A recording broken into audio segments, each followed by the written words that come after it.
Fox Sports. We are Fox Sports. We are Ohio.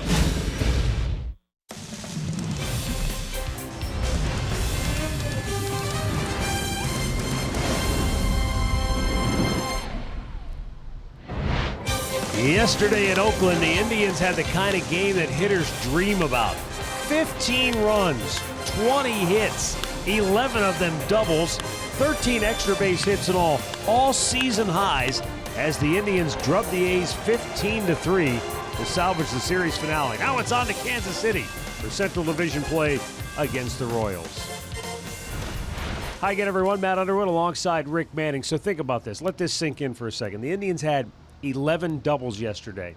The Royals have gone almost a month. June 4th was the last time they had 10 hits in a single game. That's a little crazy, but Yeah. that was yesterday. Today right. we got to get back, and Frankie Lindor, who is having an unbelievable season. I mean, this guy is having a year that, you want to talk about. He's doing everything. He's one of the best players in this game. There's nothing on the baseball field he cannot do. He can hit from both sides of the plate, extra base hits. He can score runs. He can hit for power. He plays great defense, and he can also steal bases. He scored 4 runs yesterday. He leads the league in that department with 70 runs scored, second in doubles with 27, 21 homers. That total keeps going up every year, and he has 12 three-hit games, and he's the master of the multi-hit game. As Tito told me before the game, it's not like you can just say, okay, whatever you've done in the first half, just double it, and that's going to be your season totals. But if he is able to stay on this pace, are we talking about an MVP candidate without a doubt? Absolutely. At the position he plays at shortstop, yes. He plays every day. This is a very special kid. It's an honor for us to watch him play every day. I would agree wholeheartedly. Corey Kluber has already won 2 Cy Young Awards, but 2 of the last 3 times out, he has not looked like himself. What do you expect tonight? I expect him to change and turn it around. His last start, it was the shortest start of his career against the Cardinals, an inning and 2/3. Everything was upstairs. The ball wasn't moving, and he just got hit. Guess what? He's human. Everybody thinks there's something wrong with him when that happens. I expect him to come back out and pitch a good ball game tonight. He has very good numbers against the Royals. You can see in his last 5 starts, he's 4-0, an ERA of under 1, and it goes on and on. But if his ball's moving and he can keep it down, he'll be just fine tonight. Jacob Junis will go tonight for Kansas City. It's going to be a hot one here at Kauffman Stadium. We'll be back with the first pitch coming up. Alan Jensen, take it from the studio when we come back. Cleveland Indians baseball is brought to you by Who But W.B. Mason, the official office supplier of the Cleveland Indians, and by your Northern Ohio Honda dealers. Made in Ohio, Ohio proud.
appropriate uniforms adorned with 4th of July attire. And the Indians are back in the Central, where they have played well this year. They lead Minnesota by 9 games in the Central Division standings. They've won 4 of 6 so far head-to-head this year against Kansas City. First trip, though, to Kauffman Stadium this year. And the Indians hopefully will continue their mastery over the Royals. Right now, it's time for our Hear Right sounds of the game. Andre Knott had a chance to sit down with Indians pitcher Mike Clevenger. I mean, it's still hard. It's still hard right now. I mean, I freak out. I'm sure it's kind of noticeable sometimes. I mean, I pitch with emotion, and I don't have too much issue with doing that. I know there's a time and a place, and sometimes, I lose myself, and that's when things go awry. And it's just finding that middle ground of, still understanding why. I mean, I'm frustrated because there's a lot of work and time put into it, and that's but it's understanding where to channel that energy and, what to do with it. We always talk about the best friend for a pitcher is a 6-4-3 double play. I would say one of the ones that you've made big for you is being able to pick guys off. I think you're second in baseball with it. How much does your skateboard career play into it, and where does the move come from? I think it's more my basketball career involved there. Just all the footwork in basketball. No, I mean, I think I was an infielder most of my life, and I still pretend to be a lot of the times I'm out there on the field. So I think that's part of it, was just being a shortstop back in college and stuff. How much do you appreciate that you have that in your back pocket and you're still able to get outs with it? I mean, that's kind of a lifesaver at times, especially when you're struggling a little bit with command like I was, in the early going of that game. So anytime you can bail yourself out with outs when you put a guy on poor pitches anyways, it's huge. I'm going to ask you about something that I kind of know about a little bit, but I know it's been written about a little bit, and I haven't really talked to you on air about your relationship with Trevor Bauer. You can go ahead and look right in the camera and tell everybody how much you hate him, or you can tell everybody, it's fun watching you. We've kind of called you guys the odd couple because obviously you guys look different, do things a little bit differently, but obviously it's been big for both of you and having the relationship you guys have built. Yeah, I mean, I hate him right now, but I mean, there's times I love him. No, it's literally, I mean, it's like a brother relationship. Sometimes, we don't see eye to eye, and like right now, and we won't talk, and I will just say witty things back and forth, and sometimes we're best of friends. So I mean, it's fun, but the main component I think that keeps us going is just the competitive, especially when we're mad at each other, being competitive, wanting to beat each other, wanting to throw harder, wanting to be nastier, make pitching ninja more, whatever the case may be, and also there's the good times with just working together and helping each other figure things out. Is that something you can relate to when you think back on your career, where teammates can be competitive and yet still maintain that professional relationship too? Well, you have to, and that's what the game's all about, man. They push you, is what it is, and it's almost like a challenge. And if you accept that, I think it's a very good motivational tool if you can find a guy that you can love and hate at the same time and still become better. Well, it sounds like we may have a lineup change for the Indians. We'll update you on that when we come back. First pitch, Indians-Royals straight ahead.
Down a man. Let's go to Andre Knott for the very latest. Yes, Lonnie Chisenhall is out of the game. He has a calf injury. He may have torn that calf again. We don't know exactly right now. but he's out. So basically what will happen, you'll have Naquin will go to center field, and Rajai Davis is now in the lineup, and he will go to center field, excuse me, and then Naquin will go to right field. But Lonnie Chisenhall has hurt that calf again. Now, he did say earlier today, Matt, that it's just been hard the last few days getting his legs underneath him, so maybe this is something that was coming before right now. Well, he had quite an adventurous day in Oakland yesterday with the swirling winds at the Coliseum, made some tough plays, but that's certainly a tough break for Lonnie and the Indians, and we'll wait to see the official lineup once hopefully we get to see it. All right, let's take a look at the starting pitcher. Jake Junis is pitching tonight. He's the Northern Ohio Hyundai starting pitcher for Kansas City. He's 5-9 with a .467 earned run average, and he's lost his last 6 starts, so he has been in a downward spiral. Last year he was a rookie, and in 16 starts he went 7-3 and .416 ERA. This will be his second start against the Indians this year. They beat him back on May 12th in Cleveland. Let's check that defense for Kansas City. It looks like this. In the outfield will be Gordon in left, Herrera's in center, Bonifacio over and right. On the infield, Escobar gets the start at third, Mondesi is at short, Merrifield at second, Duda at first, Perez doing the catching. Very unusual to get a lineup change this late in the game, or late in the process. Usually if you've got, because there are changes, sometimes things come up and things happen, but usually, you know, it's at least a half an hour before the game. This happened literally while Lonnie was warming up, trying to get ready for the game just a few moments ago. And so we're still waiting to get the official lineup that the Indians gave to the umpires before tonight's game. We'll pass that along. Once we have it, as Francisco Lindor leads off and takes a strike. Pretty safe to say the top 5 hitters in the lineup will remain unchanged. That's Lindor, Michael Brantley, Jose Ramirez, Edwin, and then Yonder Alonso. But then Lonnie was scheduled to bat 6th, so things may change.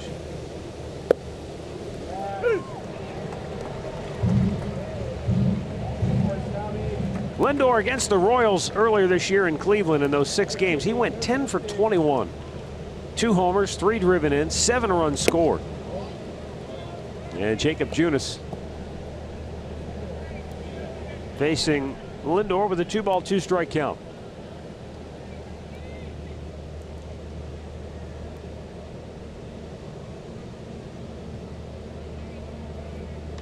And a ground ball right at the first baseman, Lucas Duda. 1 down. There's Lonnie Chisenhall in the dugout. You can see him walking very gingerly. Boy, I'll say. Yeah, that doesn't look good.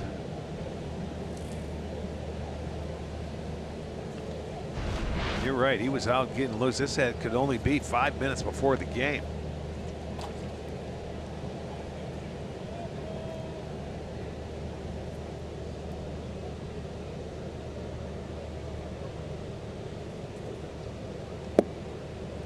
You know, here's the weird thing. It looked to me that he was favoring his left leg. Yeah, limping in there. Yeah. And he was on the DL this year with the right calf strain. That could happen.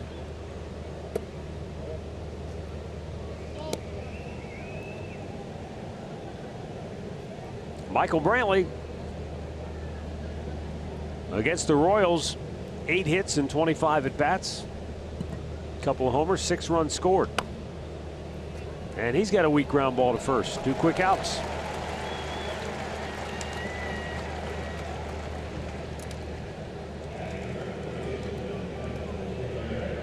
CB Buckner will call the balls and strikes tonight. Chris Conroy is at first. Brian Onora at second. Field and Culberth, the crew chief, is their third base umpire.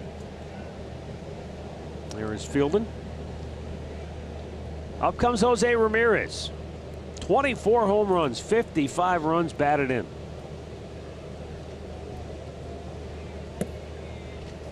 Latest All-Star balloting has him entrenched as the third base starter. He's 1 homer behind J.D. Martinez of Boston for the league lead. Top 10 in runs batted in. He's third behind J.D. Martinez, his teammate Frankie Lindor, in total bases. He has 187 of those.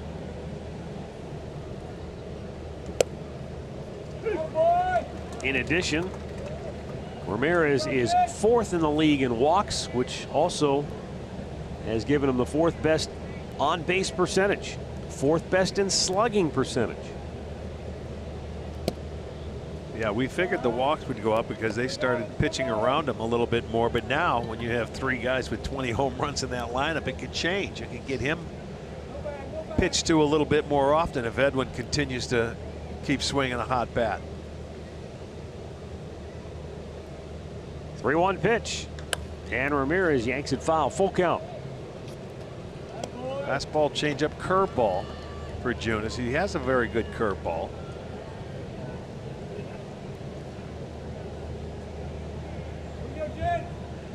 Junis has surrendered 22 home runs in 16 starts.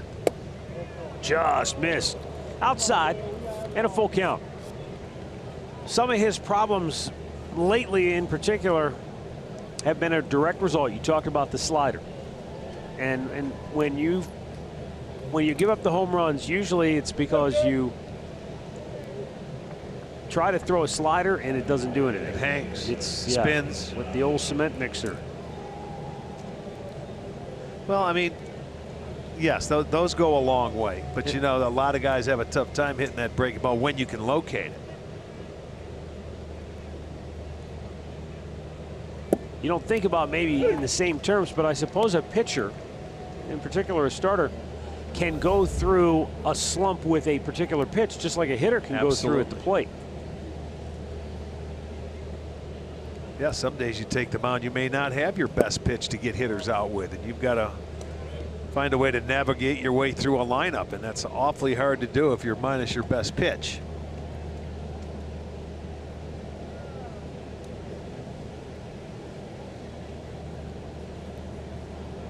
Ramirez takes off. Pitch is called a strike. The throw is not in time. Jose with his 15th stolen base of the year. And they have been on a tear, and Jose is really starting to think about stealing more bases. He's done a wonderful job. There's 59. He had a good jump. Perez couldn't even get out of the crouch to make the throw. That's a great jump. And no chance for Perez behind the plate.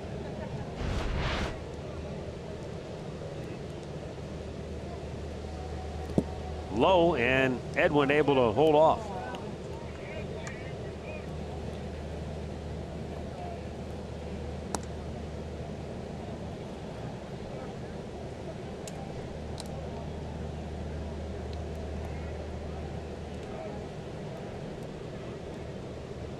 Two balls and 2 strikes, the count for Encarnacion, with Ramirez in scoring position here in the first.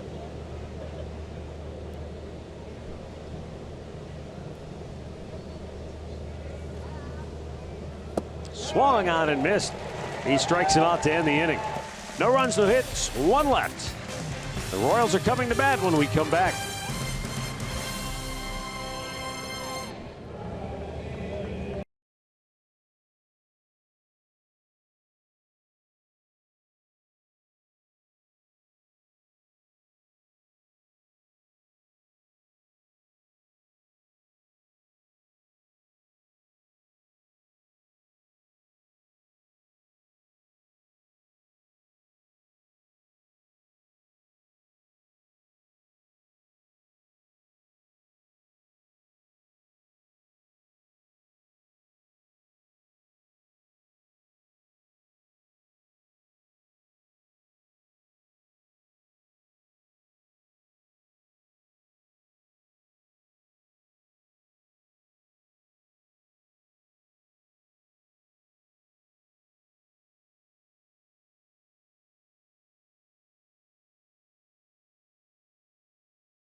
at 254, coming off a rough start against the Cardinals, so he's looking to bounce back.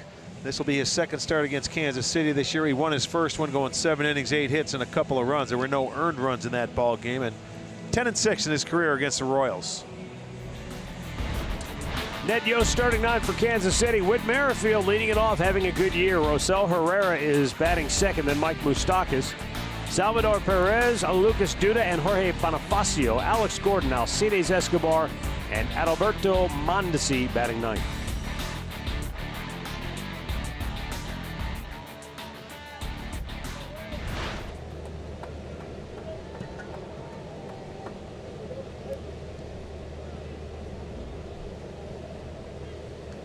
Pitch is down low, ball 1. Whit Merrifield, as you take a look at Rajay Davis, who's in center field. The official word on Lonnie Chisenhall, by the way, is a strained left calf. So whether that's the right or the left, the calves have been giving him problems this year. You mentioned it was the right one earlier this year. Now, you know, sometimes you try and favor something and something else goes. So now it's the other one now. Who knows? Whit Merrifield rocks it deep left field and gone. Kansas City leads it 1-0. 5th home run of the year for Whit Merrifield. A Royals team that doesn't hit many. It's only their 67th home run of the year as a team. But they'll play from in front here tonight.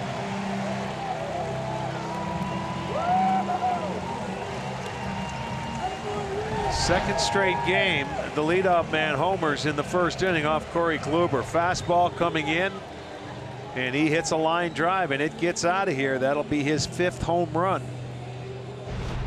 It was Carpenter that did it in St. Louis in his last start. So Kansas City playing from in front today. Kluber's 17th home run allowed. Rosell Herrera takes a pitch outside, ball 1. We saw Herrera back in Goodyear during spring training when he was with the Reds. They released him early June. He hooked on with Kansas City. Ground ball hit to second base. Jason Kipnis throws it, and Alonso snares it for out number 1. Storylines tonight brought to you by Wayside Furniture. Jacob Junis, when he's been behind in the count, opponents have been able to take advantage. And Mike Moustakas is coming up here. Whew, as he got some good numbers against Corey Kluber. In fact, you won't find a guy with better numbers. Well, it makes sense because Moustakas is a guy that is very aggressive. He likes to swing early. Kluber likes to throw strikes, and not necessarily, you know, strikes down the middle. Look at that. You knew he was going to swing. Anytime he faces Kluber, he's going to get off. And he's going to get a double. So 2 of the first 3 extra base hits off Corey Kluber here tonight. That one not really hit hard, but perfectly placed. Spacious outfield here, a lot of gaps to cover between left center and right center, and it goes off the end of the bat. It didn't have that crack to it, little off the end, but you know he's an aggressive hitter. You can bet he'll swing at the first pitch almost every time tonight. Among players who faced Kluber at least 25 times, 25 at bats, he's got the best average, on-base percentage, slugging percentage against Corey Kluber of anybody. Be curious to ask him, you know, what do you do differently than anybody else? I'd like to find out. Here is Salvador Perez. He takes a strike. Perez really scuffling. No question, he is the leader of this club, the heart and soul of the Royals. But an injury earlier this year, kind of a fluke deal with Perez as he fouls it back. He was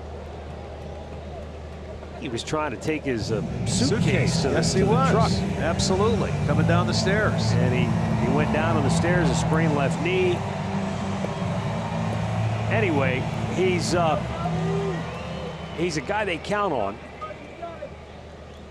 Now here's the weird thing. He's got 32 runs batted in.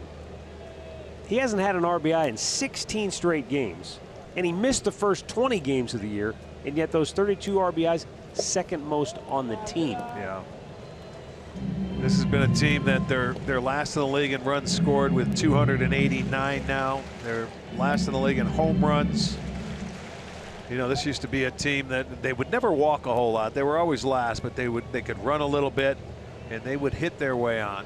And they were good with runners in scoring position, but a lot of changes in Kansas City over the last year.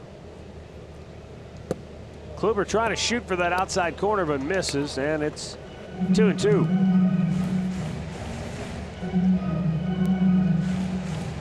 You know, you're missing guys out of that lineup like Eric Hosmer, Lorenzo Cain, a couple of guys that, you know, they were part of that heart and soul to go with Moustakas and Escobar. Out of play to the right. Stays 2-2. Kansas City coming home a day after facing Big Maple, James Paxton in Seattle. He held him to 2 hits, shut him out. And they come home and face the reigning Cy Young Award winner. But they've come out swinging. A solo homer and a double.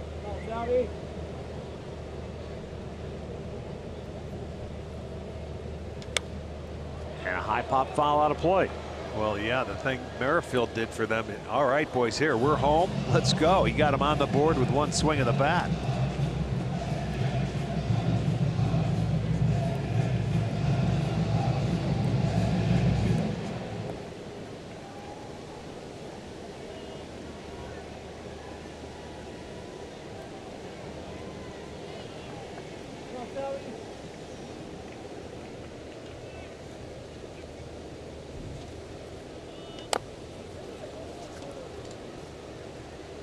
Perez fouling off some, you know, some good pitches. The 2-seam fastball there.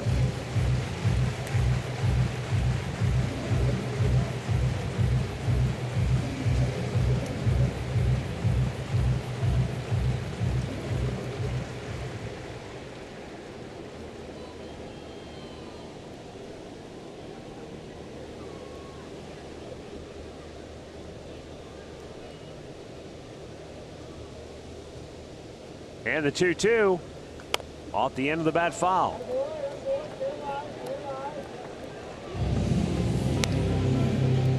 This will be the 9th pitch of the at bat. And what's interesting is that, granted, it's early, you're 14 pitches in, but we haven't seen a swing and a miss yet. And you're so used to Kluber getting such extreme movement on his pitches that usually. I haven't seen a good slider yet. Another foul back.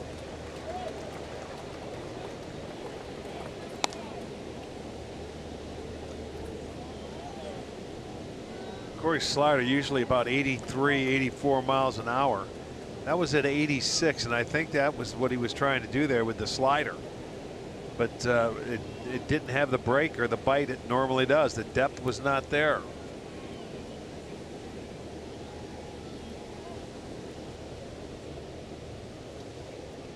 The 2-2. And the fastball yanked wide of the mark. Full count.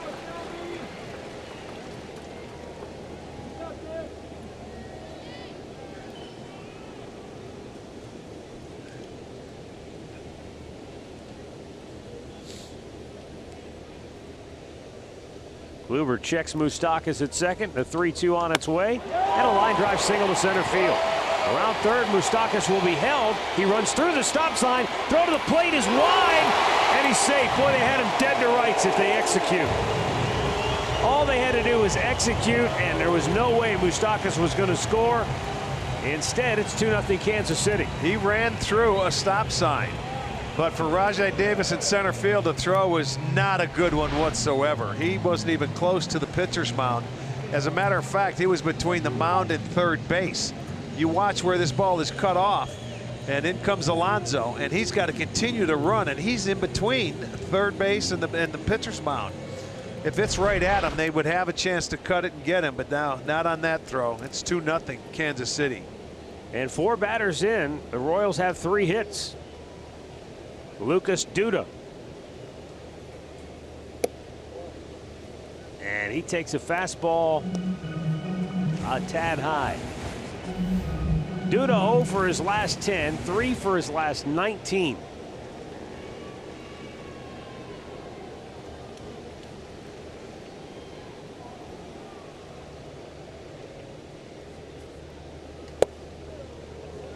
He keeps yanking that fastball and no command. It's the same thing as his last start, command issues. He's not throwing strikes, pitching from in front. He's falling behind. We haven't seen a good slider. You know, and a lot of times with that left-hander, changeup has been a pitch for him. Gomes, they will talk about it. But it's up to Corey to get that control back. I think Gomes was talking. I don't think Kluber had much to add to the conversation.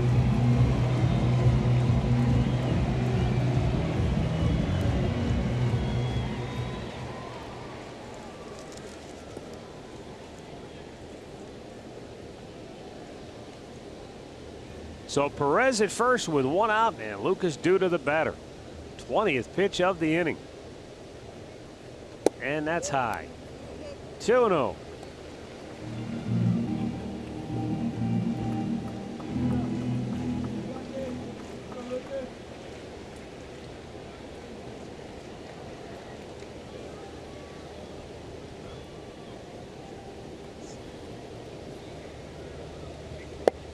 Lucas Duda played 10 games against the Indians before this year, and he went 3 for 36 against Indians pitching.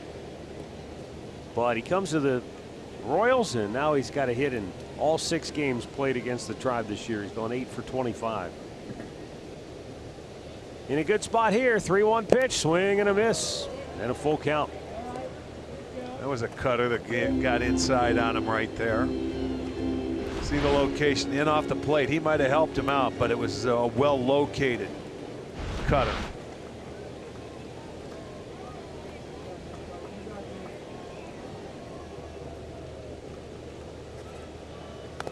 And a foul back.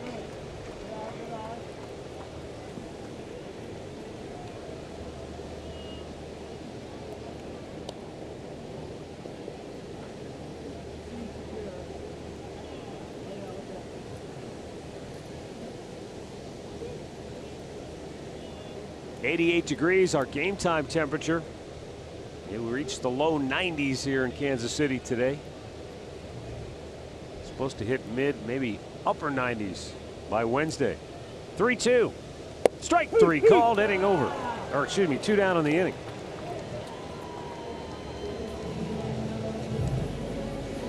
Let's check the Dodge Indians defense behind Kluber tonight. It's Brantley in left, Davis is in center, Naquin over in right. Ramirez at third, Lindor at short. Kipnis is at second, Alonso at first, and Gomes doing the catching. Felt like the inning should be over. Usually with Kluber on the mound, you don't have many long innings. 6th man to bat is Jorge Bonifacio. Missed the first 80 games after a suspension for PEDs. And that goes off the glove of Gomes, and down to second goes Perez.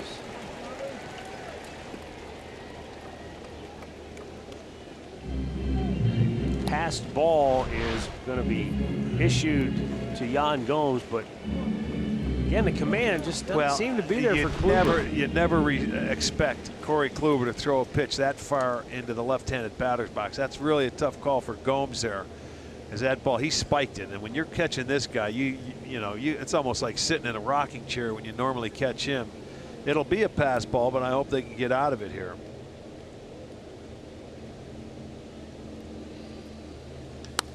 In the air, right field, Tyler Naquin makes the catch. 2 runs, 3 hits, 1 left. The Royals had the early lead thanks to Whit Merrifield's leadoff homer.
Here's the Indians starting lineup now, brought to you by Progressive Insurance, with the change of Lonnie Chisenhall, who was originally in their batting 6th. Everybody from the bottom slid up one, and Rajai Davis goes into the 9 spot.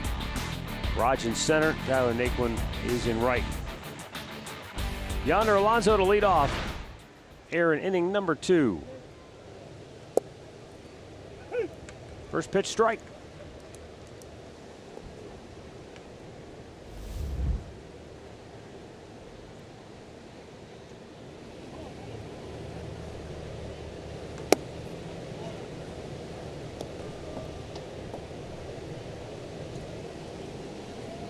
Alonso, 46 runs batted in, most among American League first basemen.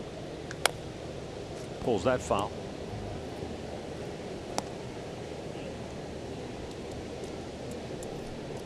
Yeah, that's amazing. It used to be, you'd think first baseman, you'd see 2 or 3 or 4 of them up there in the top 5 in RBIs, but it's shifting.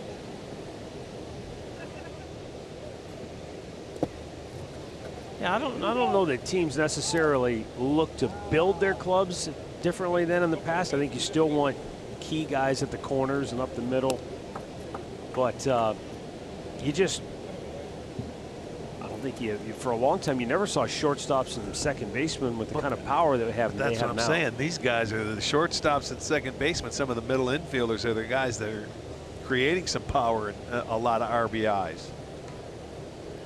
2-2, ground ball right into the shift. And Whit Merrifield from the outfield grass throws out Alonso, 1 down. All right, here's Lonnie Chisenhall warming up before the game. This was at 6:58 p.m. local time. There he is taking some sprints, and I mean, it locked up on him immediately. And he went right to the dugout and eventually into the locker room. They're calling it a left calf strain. I mean, it looks like exactly what happens when you get a cramp, when it just tightens up on you and you stop immediately. Swing and a miss.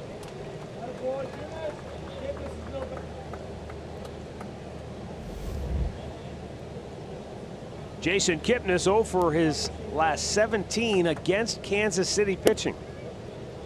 They have locked him up this year. But a lot of that can be attributed to when he faced him. He was not swinging the bat as well then as he is now. Last 13 games, Jason Kipnis batting .333 with 9 runs scored, couple of doubles, 9 runs batted in. He's also reached safely in 41 of his last 44, but this one is hit the left where Alex Gordon, still going back, makes the over-the-shoulder catch. 2 down. Boy, he hit that a long way to the opposite field. Well, MLB At Bat is your #1 Indians app. Customize your experience to catch every moment this season. Get Indians home screen icons and features such as the MLB TV Game of the Day, pitch tracking, in-game highlights, live radio broadcasts, and more. Download MLB At Bat today.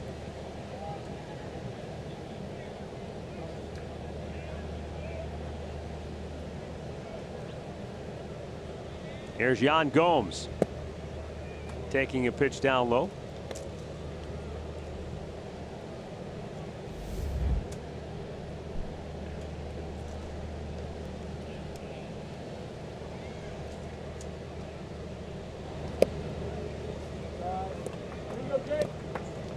Two and 0 the count.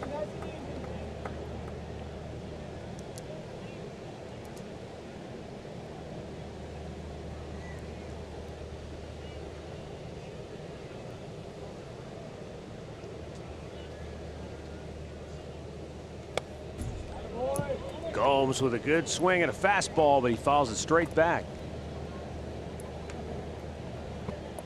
Yan has a couple of home runs against the Royals this year.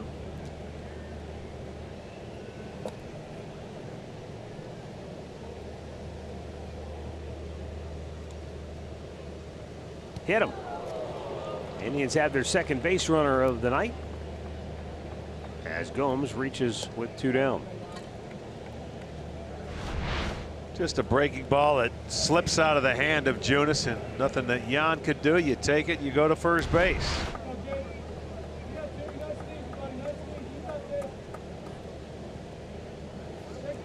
It's going to bring up Tyler Naquin.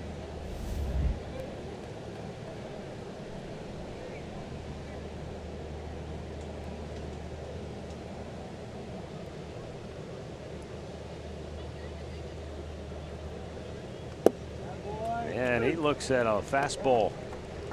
4-strike low, part of the zone.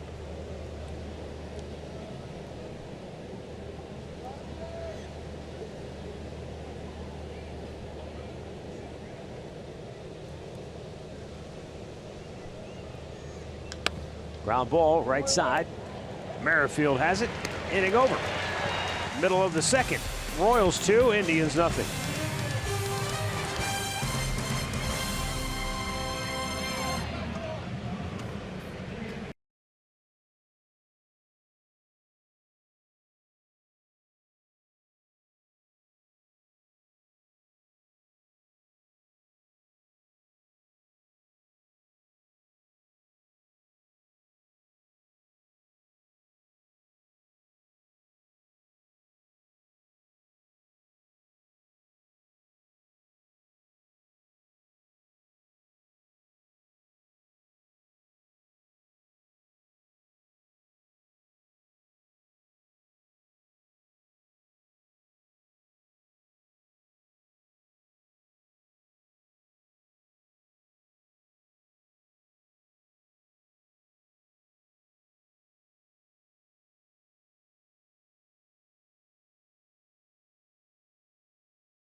And you'll pay no ticketing fees. That's right, no matter the seats or the tickets you select.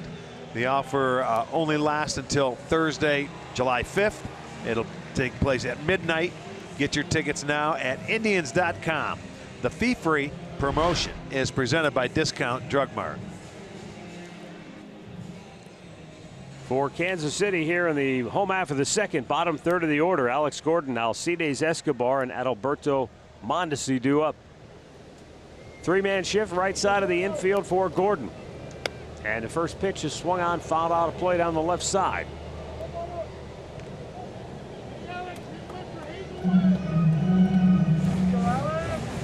Three of the first four Royals had hits against Kluber in the first. They scored 2.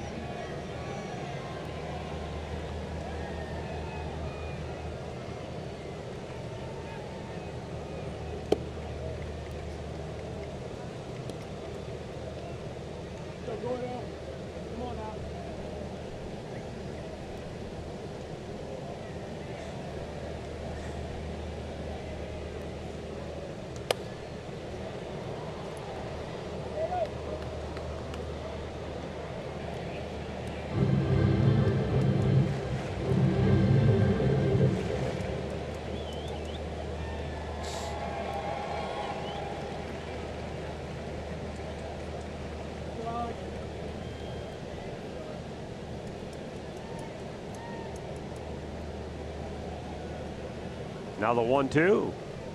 And just missed inside. That little front door two-seamer. That was not a bad pitch. Has some comeback. He'll get it working. Broken bat bouncer to first, and Yonder Alonso takes it himself, 1 down.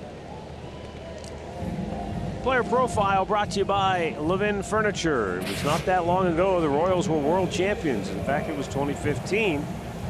And on the current 25-man roster, that is all that remains. Yeah, free agency hits and how quickly it can change.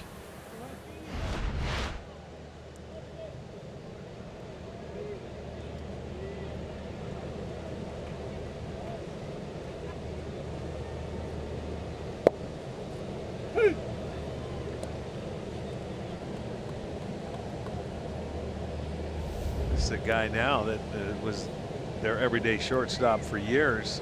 He's playing different positions now, but he has made 400. This is his 417th consecutive start. He's at third base tonight. They played him a little bit in the outfield, so this guy just plays every day now. It's just a matter of where.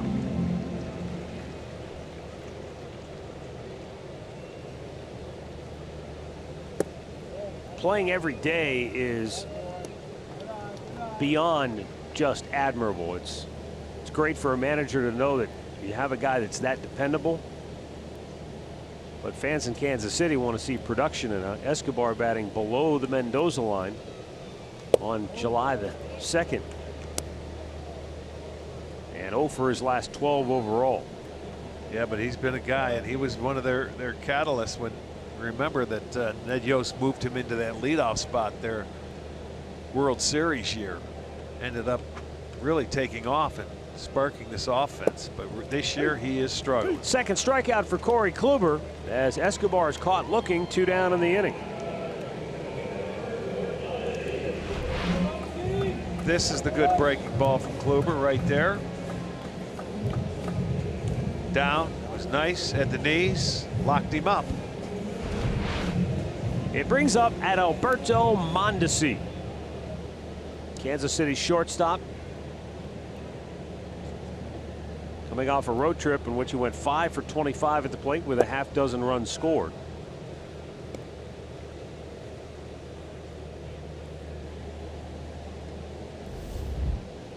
He was called up from AAA on June 17th.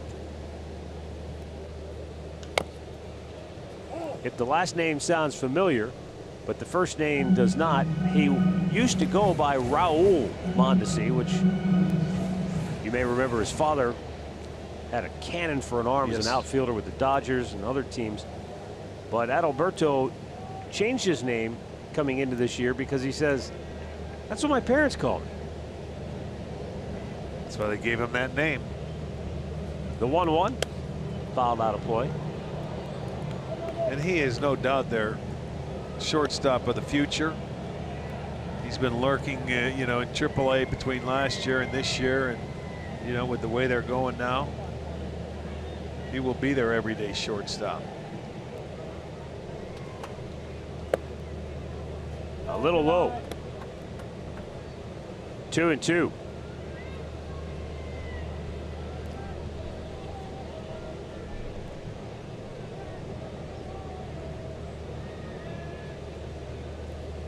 Swung out and missed, and Corey Kluber strikes out a pair here in the second inning.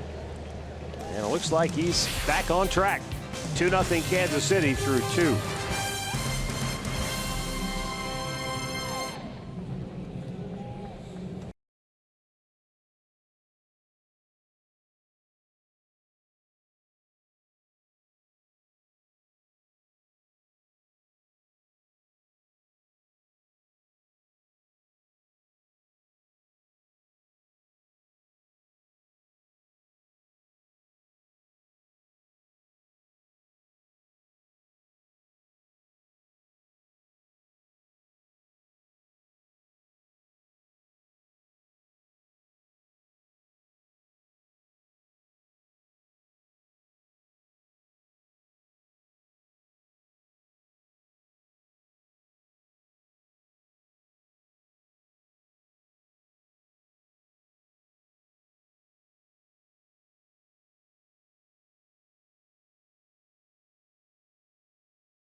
Had a little trouble with the mound when he went out to take his warm-up tosses. He asked the grounds crew to come out and do a little repair work. Right there, his right foot where it pushes off from the rubber. I don't know if maybe Corey Kluber had dug out a hole. It was just in the same spot he was trying to work out of. It looked like it. Well, he has dug that hole. Remember, he had a problem with the mound in St. Louis, and he never was able to make that adjustment. It was more of a landing piece. Now, the one thing Carl Willis taught me before the game, the one thing they had worked with Kluber on most was staying over the rubber as long as he could. They felt like he was rushing through that, and that's why everything was up in St. Louis. It looks like he made the adjustment, but now they've changed the mound, so we'll see. Rajai Davis leading off here in the third for Cleveland. Indians down 2-0.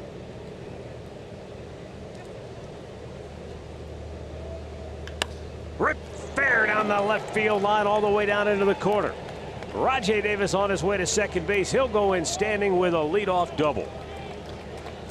Well, how many times do you see it? A guy that is not supposed to be in the starting lineup all of a sudden is inserted into it and ends up having a good night. And Davis comes up in his first at bat and promptly proceeds to hit a rope down the third baseline for a double. Well, remember, Archie made a terrific play in center field, racing in to catch a ball yesterday in Oakland, and we commented he also went back on a ball. We commented that he still has those fresh legs. It's just at this age you don't maybe want to play him every day. Right. Lindor gets a bunt down, and it's dropped. Oh my Junis. Nobody to blame but himself on that error. He had it. He was looking to throw to first, but he dropped the ball. And now the Indians have runners at first and third with nobody out. Maybe he was just trying to be too quick. Here you go with a guy that's right up there in the league with extra base hits. Really shocker that you see Lindor lay down a bunt. He would have been dead to rights at first base, but he drops it. It's going to have to be an error, I would imagine. A sacrifice for Lindor and an error charged to the pitcher, Junis. So an opportunity for the Indians to get on the board now here in the third. Michael Brantley to the plate.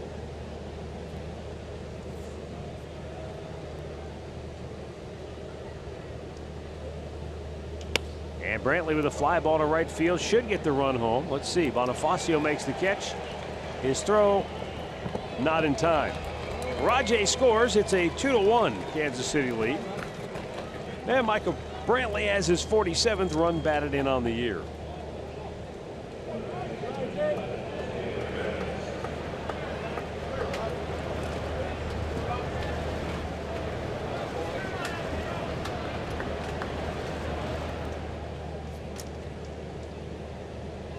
Now we'll see if the Indians can make the error hurt. Because instead of 2 down, it's only 1 out, and you've got a runner at first base with the meat of your order coming up here. Ramirez, then Edwin. Jose walked in the first.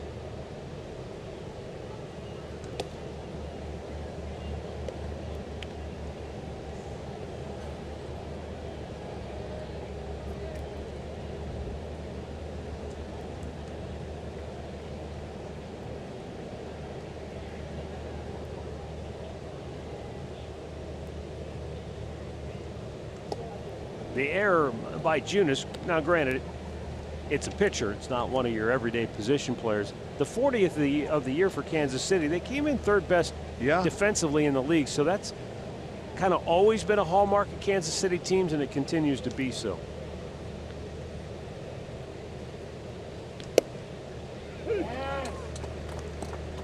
Take a look at our Kia drive to success. When it comes to the extra base hits, the Indians have 2 of the best in the business, Francisco Lindor, and right behind him, Jose Ramirez.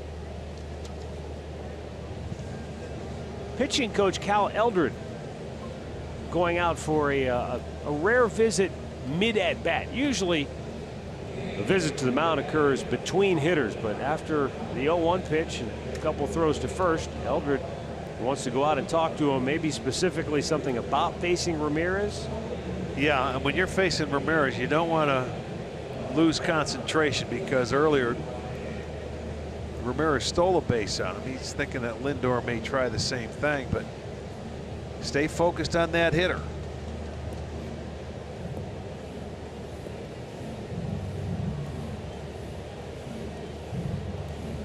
Jacob Junis was a 29th round pick back in 2011.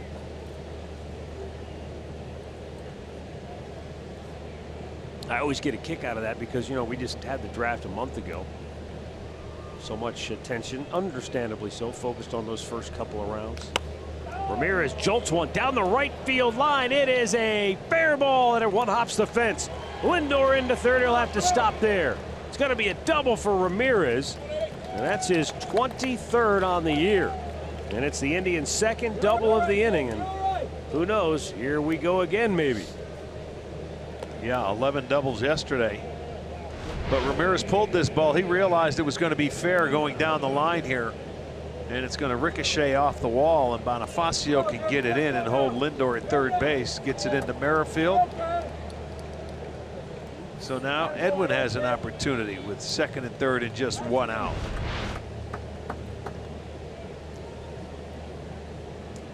These guys keep battling between Lindor and Ramirez for extra base hits, don't they? Now they're tied.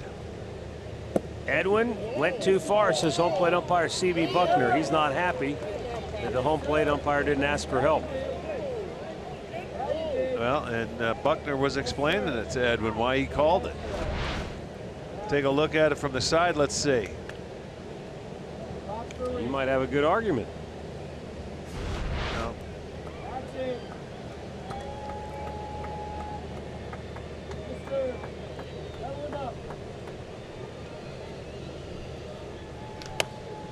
High pop foul.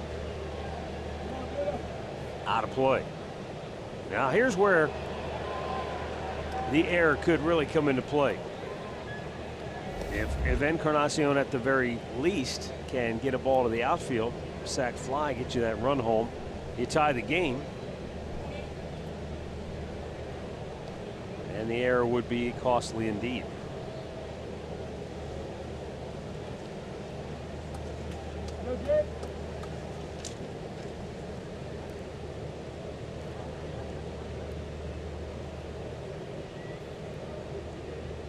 See if Edwin can be patient though, because Junis is ahead of him 0-2.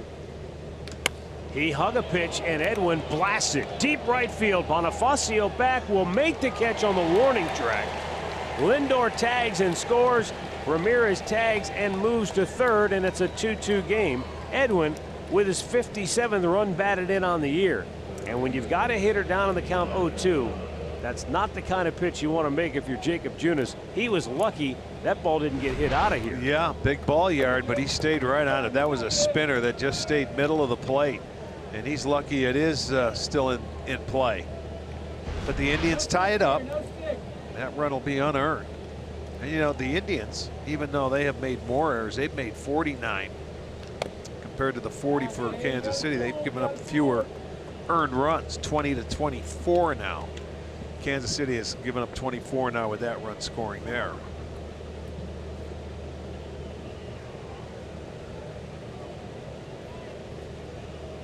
I think some of that comes back, just comes down to, you know, what kind of pitchers you have on the mound. And it does. If you've got a staff like the Indians who can strike out hitters, right, maybe they can overcome a few errors along the way.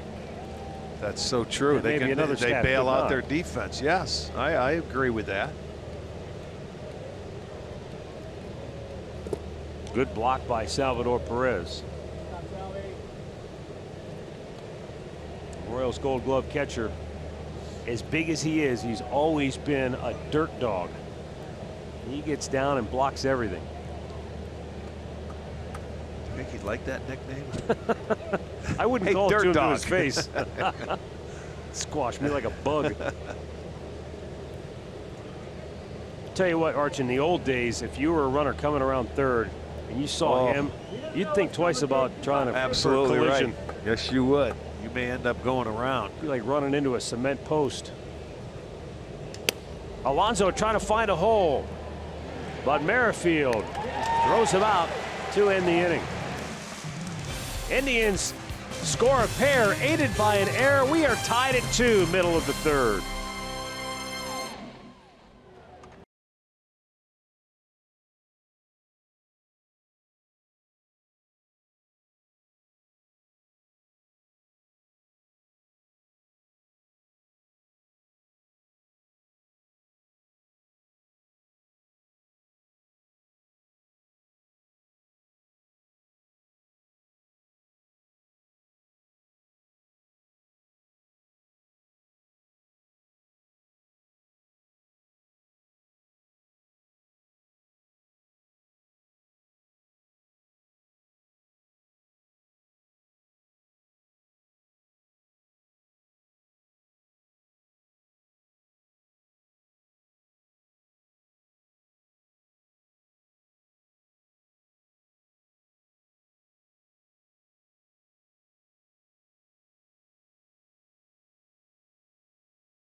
Off the game for Kansas City, courtesy of StatCast, powered by AWS. Well, a mistake there by Corey Kluber. He didn't miss it. Almost 106 miles per hour, 405 feet. Hit it well. That's the second straight game the leadoff man has homered off Kluber on this trip. Well, Whit Merrifield has been hot. He was Kansas City's Player of the Month for June. And how about this, Arch? Kansas City went to Seattle. Now, hey, the Mariners, good team. They're playing really well. Yeah, good team. They get swept in the series. The Royals had 17 hits in the series. Merrifield had 6 of them. Yeah. Well, you look at his numbers, he's having a nice year. He's up over 290. Has 5 homers, 24. He's got 23 doubles. He's a constant, man, and he plays all over. He's there, like, I guess you want to call him your super utility guy. He plays second very well, but he can play the outfield and anywhere. I call him the handyman. That's a manager's friend right there. This guy's a good ball player. He will certainly draw plenty of interest. I'm sure he already has from other teams in terms of trying to make a trade with Kansas City, but he's under control for a couple of years. Maybe a little bit of a late bloomer, so he's not a kid. I think he's 29. But I think it would, if I was Dayton Moore, and granted, who knows what he's thinking as far as how to build this team going forward. I'd have a tough time partnering with a guy like Merrifield because he's such a good player at so many different positions. Right. He bloops one to Kipnis, who makes the grab. One down, and that's 6 in a row, retired now by Corey Kluber. I guess that's what makes a good general manager, though, Rick. You have to have some sort of sense about you that nobody is truly ever off the table. You have to be willing to listen on any player. Yeah, nowadays I would think so. You know, but he's one of the guys for this Kansas City team. You have to build your hopes around somebody or your core around it, and he's one of the guys possibly for the future. And if you get rid of him, they may have some guys in the minor leagues that are waiting in the wings to step up right up here. You know, they re-signed Moustakas. You know, he was a free agent. He thought he was going to get a big deal. They lost Hosmer. They lost Kane. Nice play by Jason Kipnis to retire the speedy Rosell Herrera, and there are 2 down.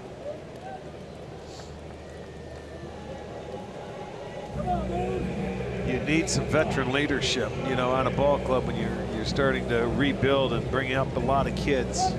You know, it's become a dirty word in Major League Baseball, and for that matter throughout sports, the idea of tanking. But you look at Kansas City, and I believe their payroll's around $100 million, if not north of $100 million. I believe it is. And yet they still have one of the worst records in baseball. So it's almost like, Rick, it kind of gives maybe a little more steam to the people who believe in, well, hey, let's just get rid of everybody, play a bunch of nobodies, build for the future. No, you can't do that. Popped up, foul ground. Ramirez, a long run. He's got room, and he makes a snow cone catch. Oh, my goodness. Oh, baby. As hot as it is, Ramirez. How he hung on to this, I will never know.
$50 dog night. Also, 10,000 fans will receive a Snap Pack cap courtesy of Subway. And then that'll be the patriotic fireworks show going on Friday night after the ball game. Go to Indians.com and get your tickets. Jason Kipnis leads off the 4th inning for Cleveland. 2-2 ball game. Kipnis slide to left his first time up. He drove the ball pretty well to the opposite field. Sent Alex Gordon back almost to the warning track.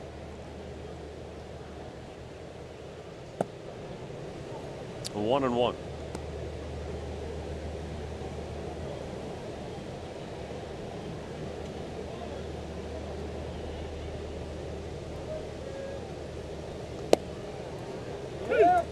Jason's upset with himself. He liked the pitch, he thought about it, but talked himself out of it and then said, why didn't I swing at that?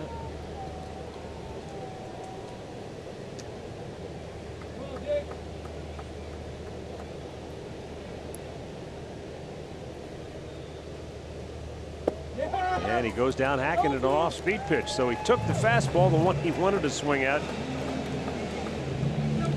Second strikeout for Junis. And there's one down here in the 4th. Injury report brought to you by the attorneys at Elk & Elk. Jorge Soler fouled a ball off his left big toe, causing a fracture. Chesler Cuthbert dealing with a back injury. And a pair of pitchers, Justin Grimm in particular, pretty good bullpen guy. Kansas City traded away their closer, Kelvin Herrera. They were kind of the first team to get out there and trade a key piece. Yeah, he went to the Washington Nationals not too long ago. What is it, about a week or 10 days ago?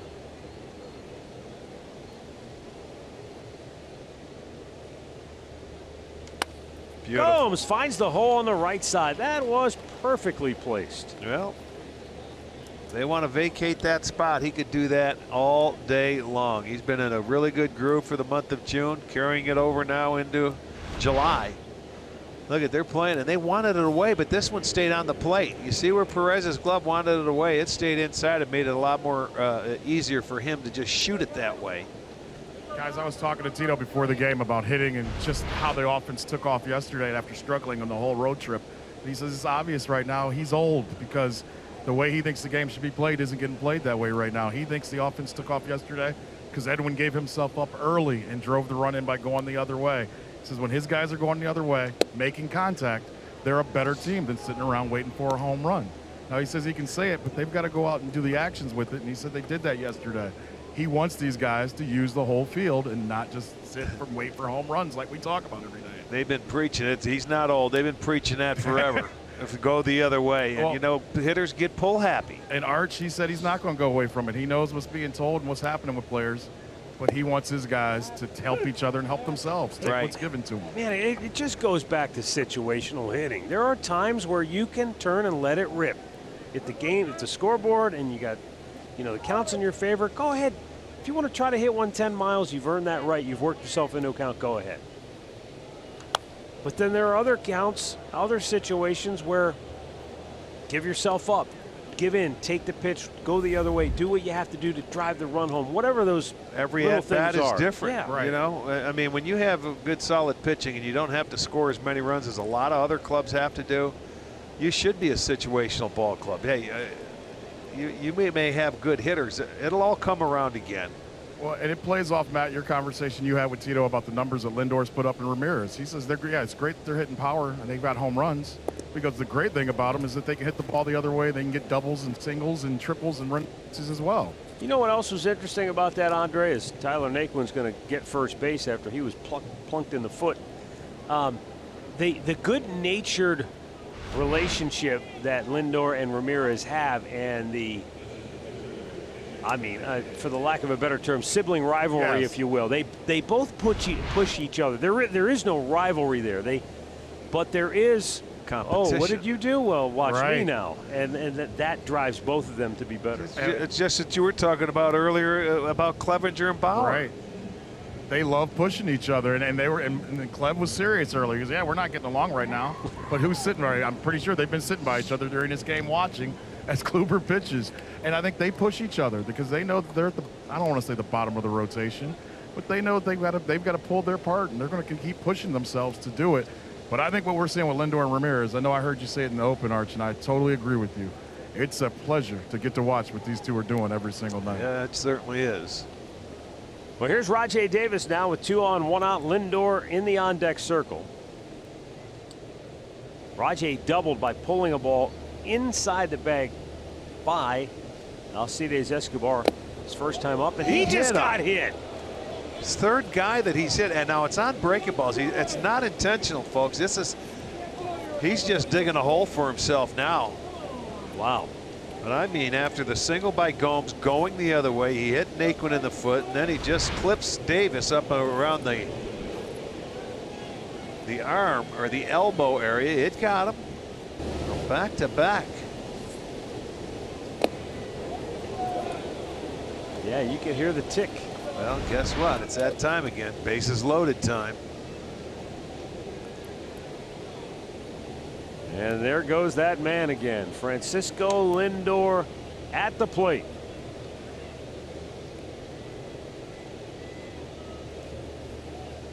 Fouled out of play.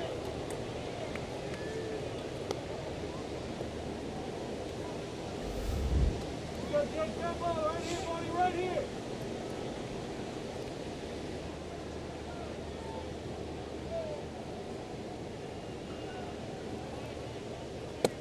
Up high. Francisco Lindor, if I have this right, has only been to bat 1 time with the bases loaded, and it was yesterday, and he drew a walk. Oh man, is that right?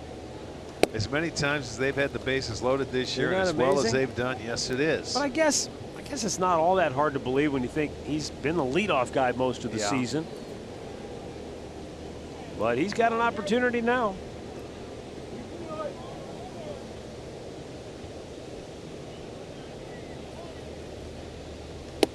The comparable stat, since he really doesn't have much in the way of bases loaded info this year, is runners in scoring position. He's batting .333 in that category.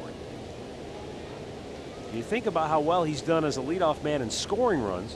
When he's had opportunities, he's been really good at driving them home. And in a tie game with 1 out here in the 4th. And a 3-1 count. Just remain patient. He's having a tough time throwing his breaking ball. See ya. Deep right field. Bonifacio will wave goodbye. It's a grand slam for Lindor. And just like that, it's a 6-2 Cleveland lead.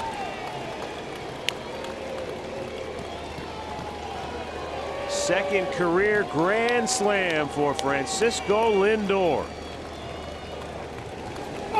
That's the 7th for the Indians this year. Oh boy, he had to come to him. It was a changeup because he cannot command that breaking ball, and Lindor made him pay. His 22nd home run in grand style. 23rd home run given up by Junis. The Indians are now batting .388 as a team with the bases loaded.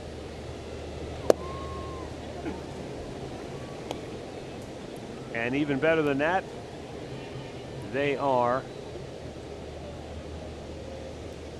hitting .463 with less than 2 out. And now Michael Brantley skulls one into right field. Take a look at the changeup here by Junis to Lindor, and I mean right there, Perez wanted to go out and reach and grab that ball before it got to the plate because he knew what was going to happen to that one. He smoked it. And I mean, 108 off the bat, Matty, 409 feet. That's pretty much tattooed. That number, most of the home run balls I think we've seen, you know, they're usually around 100, if not most of them more than 100. But 107, it seemed like we saw a lot of 107s yesterday over the weekend in Oakland. And some of those didn't get out. They were doubles. But there's a smash to first, and a double play ends the inning. But Francisco Lindor, what a season he's having. A grand slam makes it 6-2 Cleveland.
Military by sharing a photo or video with hashtag Hats Off for Heroes. For each post, T-Mobile will donate $1 to support veterans.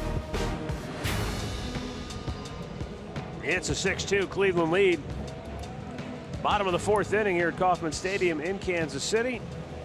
Salvador Perez will lead off for the Royals. He's the last man to reach for Kansas City. Corey Kluber has retired 8 straight.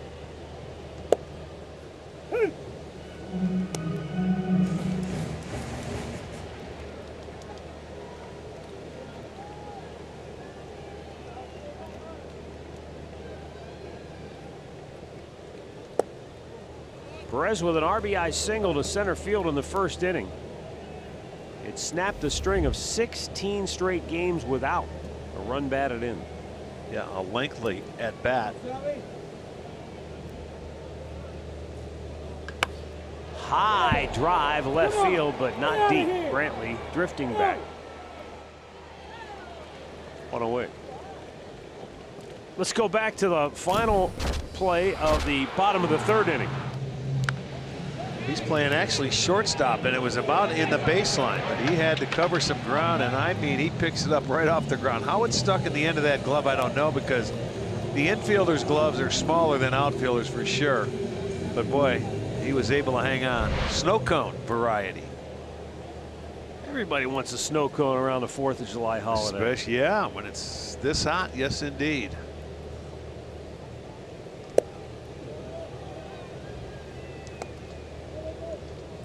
Realize the 4th of July isn't until Wednesday, but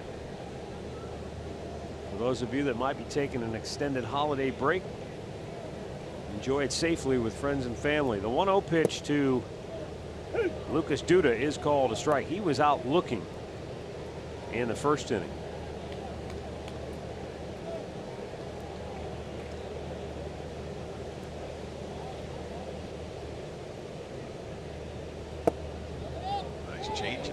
He went too far, says Fieldman. Speaking of snow cones, hey, there we go. Hey, we'll take 2 up here. Right on cue.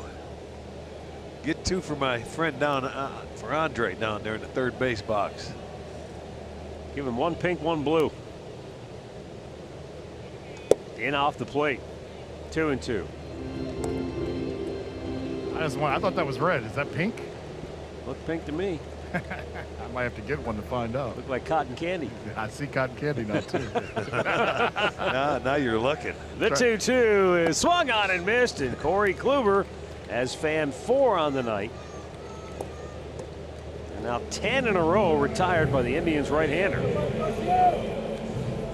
Well, here's a pitch down in the zone, and he's going to get the swing and the miss. There you go. A little below the zone. Beautiful pitch. Gets the swing and miss. now, whatever adjustment he made, it seems like everything's down in the strike zone compared to the first inning when it was up.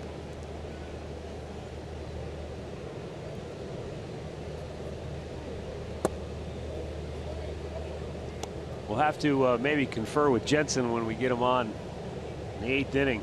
Get a pitcher's perspective, because when Tito said before the game, the thing that he wanted to notice with Kluber early, he said staying over the rubber. Right. I don't know if that's just simply balancing, matter getting your leg up and just staying controlled until you get ready. You know, so your arm can catch up with everything else. It's a timing thing, so that everything's you're not in rushing rhythm. to the plate where your arm lags a little bit. There's a liner to left, and it's a base hit. Jorge Bonifacio snaps a string of 10 in a row retired by the Indians right-hander Corey Kluber.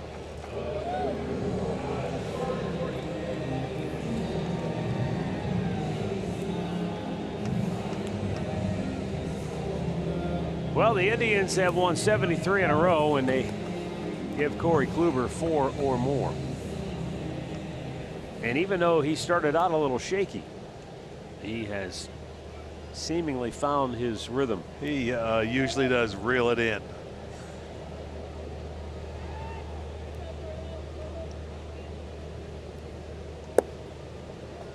Alex Gordon takes a ball down low. That's the 4th hit of the game for Kansas City.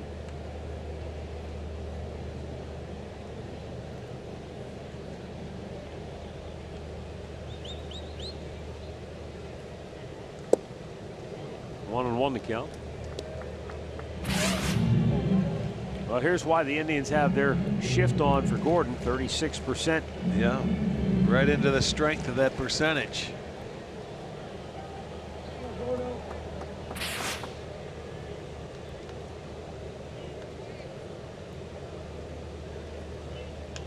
And a chopper to first. Alonso tags the bag. The inning is over. 4 complete. 6-2 Cleveland.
Where the Indians lead it 6-2 on the strength of a Francisco Lindor grand slam in the 4th inning.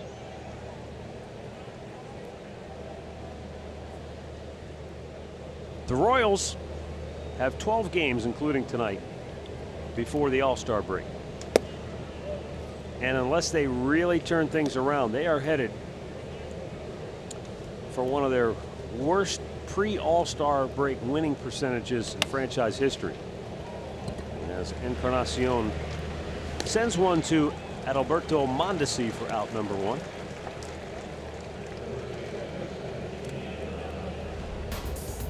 Our great clip of the game from yesterday, Yonder Alonso had 4 of them. Yeah, he hit the ball hard yesterday. You talk about that 107-mile-an-hour double. That's the one he hit. He raked the ball past the first baseman. He really had a good game yesterday. His former club, he had to leave that ballpark on a good note, didn't he? He certainly did. He's 0 for 2 tonight. Twice has grounded out to second base.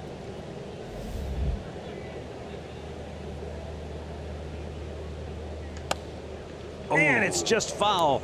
Almost picked off Field and Colbert, the crew chief. Yes, it did. I'll tell you what, I was checking how high he jumped. I got about a dollar bill worth. He was just able to get out of the way, and now he's telling Mike Sarbaugh all about it. He was doing the cha-cha down there, a little side turn as he tried to get out of the way.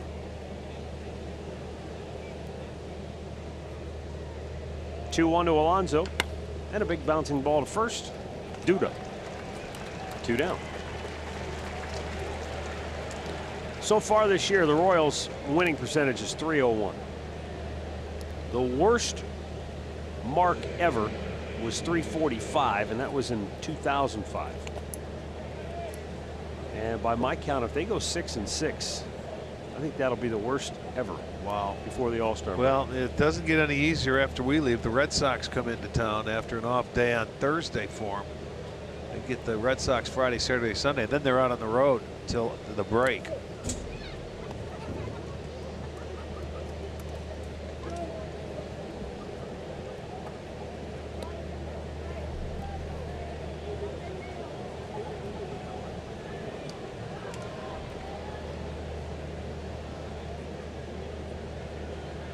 Now the 1-0 pitch.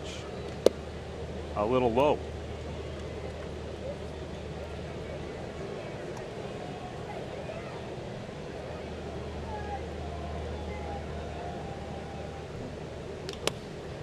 Kipnis with a fly ball to right field. And that's taken care of by Bonifacio. The Indians go 1-2-3 for the first time tonight.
By the 2019 Kia Sorento, the perfect getaway vehicle.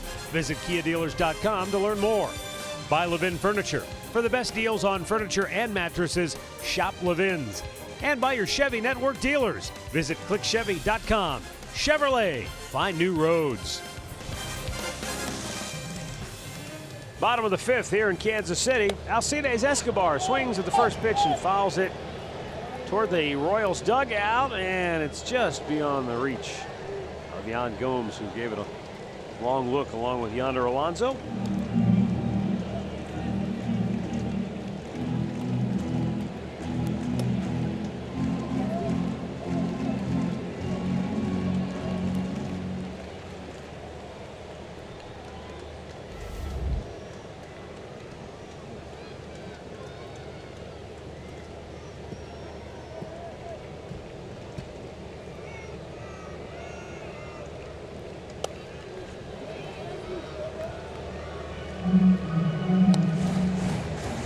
2 strikes on Escobar. 0 for his last 13.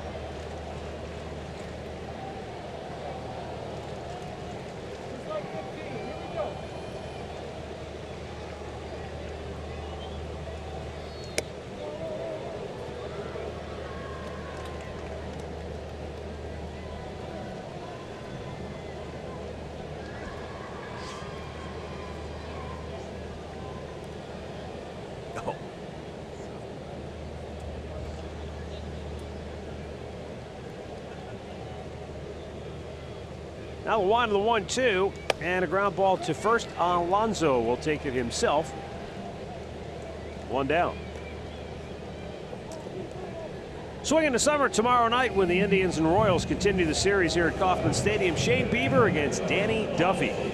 Our coverage begins with Indians Live at 7:30. First pitch just after 8 on Sports Time Ohio and streaming on Fox Sports Go. Swing into summer, presented by Click It or Ticket. Figuring most folks will be off on Wednesday, so you can stay up late with us and watch the game tomorrow night.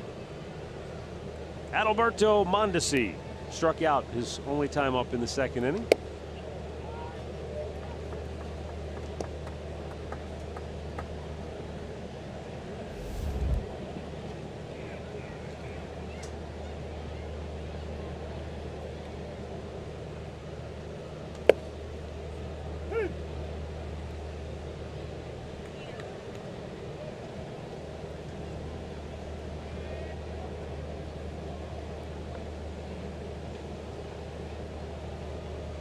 Now the 1-1.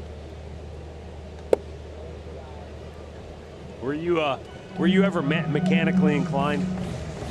Mechanically? Yeah, like could you work on a car when you were younger? No, absolutely not. Pop the hood and get under there and do stuff? To it. Yeah. No, sir. My brothers could. I couldn't. 2-1 offering.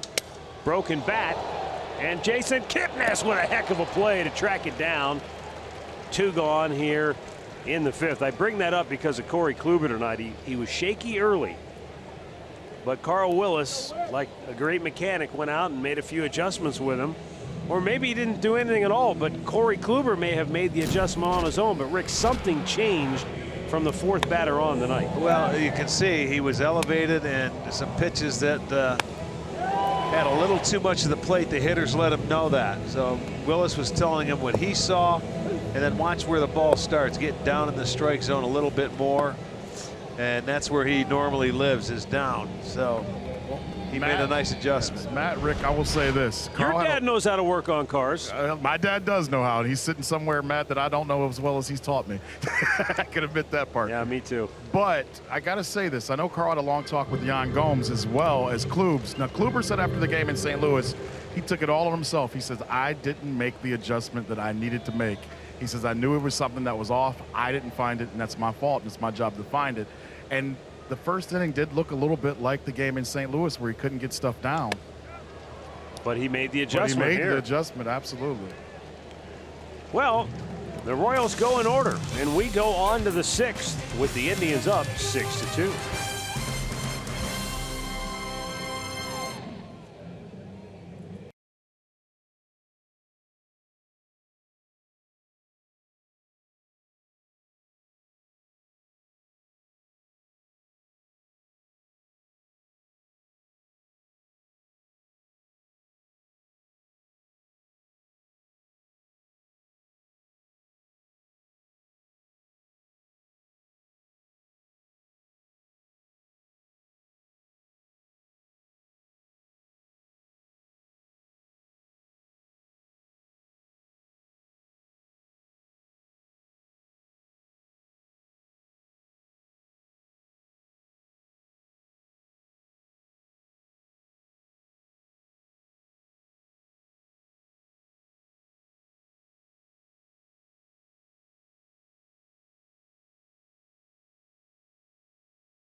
Bottom third of the Indians order coming up here. Yan Gomes, Tyler Naquin, Rajai Davis.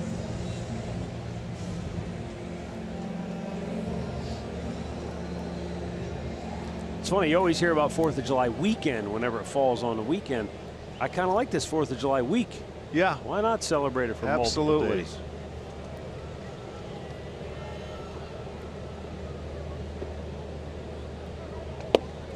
Gomes checks. It's called a strike. He had a base hit his first time up. Well, I'm sorry. His first time up, he got hit by a pitch. Last time up, he took a pitch away and shot it through the right side of the infield with the shift on. And that started the rally that led to the grand slam by Lindor.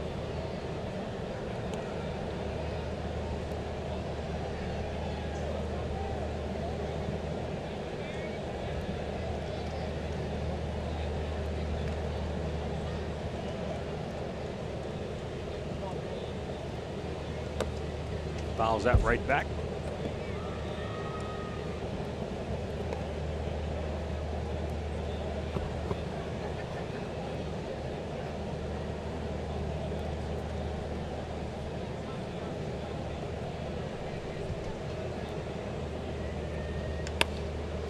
Right field.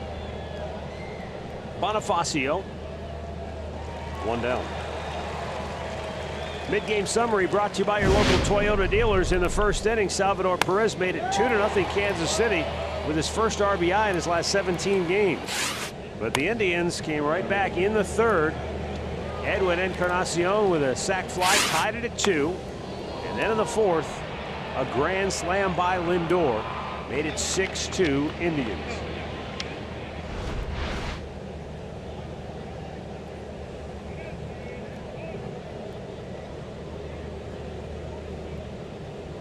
That fourth inning was really bizarre, too, in that Gomes, with one out, did a nice job. It was a really good piece of hitting, so he gets the base hit. But then Naquin gets hit on the foot by a breaking ball. Yep. And on the very next pitch, Rajai Davis gets nicked by a breaking ball. And so just like that, the bases are loaded on 2 bad pitches. Well, and then you go back to that third inning. It was Junis that made the mistake on Lindor's sacrifice bunt where he dropped the ball and allowed him to reach, who came around to score. And that was to tie the game. So he's had a few hiccups on his own tonight. Naquin shoots it to left. That's what we're talking about right there. Tyler with a 1-out single.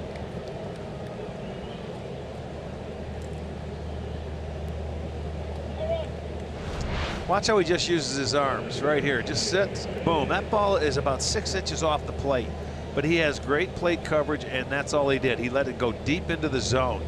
He hit that ball that was right on the plate and went right down the third baseline.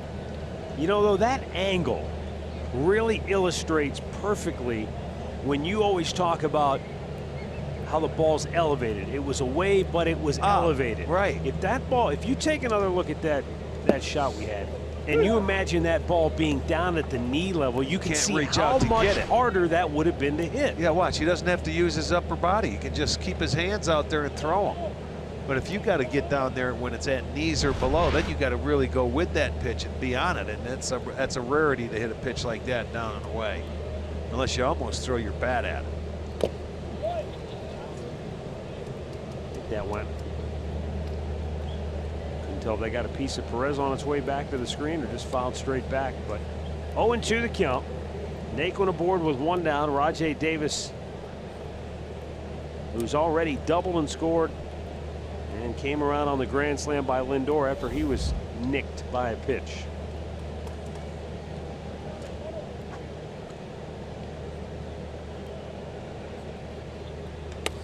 And he hits a mistake and a bloop into center field.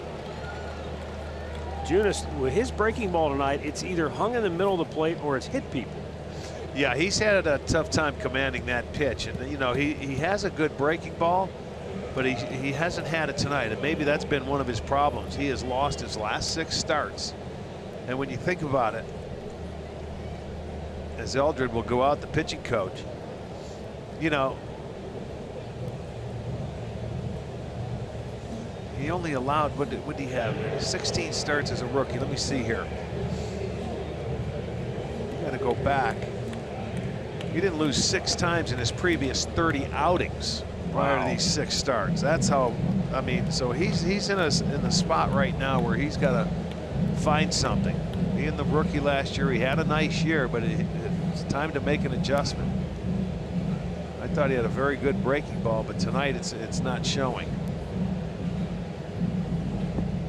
Well, one of the things that the Royals, people who are close to the team, that follow the team, one of the things they point to is that Junis is sort of like Kluber where composure is concerned. They say you look at Junis, you don't know what the score is. He's not a rah-rah guy. He's not going to be jumping around pumping his fist.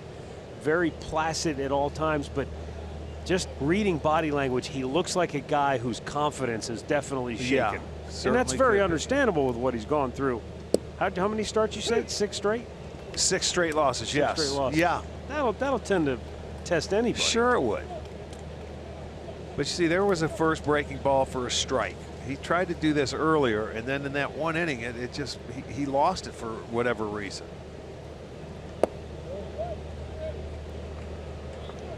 By the way, we forgot to tell people that they switched. This is our first trip to Kansas City this year. The bullpens are different. Yeah, the Indians I are in noticed the that. left field side, and the Royals are in the right field side. This is it was the opposite way last year. And the players picked up on it right away. The bullpen Sure. guys for the Indians love it because the sun goes down in right field. They said it's way hotter out there in right field. I guess Cal Eldred kind of made this move when he came over to become the pitching coach for the Royals. Indians bullpen guys love it, but from what I hear, the Royals bullpen guys are not so thrilled about it at all. Lindor fouling it back out of play. Well, the story kind of goes, I guess, that Dave Island, who's now the pitching coach for Mickey over with the New York Mets, he liked to look straight out from their dugout and look and be able to see his bullpen guys because they were out in left field. Right. Cal Eldred obviously likes it the other way. Yeah, he doesn't want to see him until they come into the game. I would want to see those guys at 15 and 16. That's the only thing I can say. That's mean. Personal foul. Roughing the passer. No snow cone for you. I'm just following Andre's lead. You know where He that's said he wanted going for you. especially in this city. No, we'll get them all for you. The 1-2, and Lindor pulls that foul.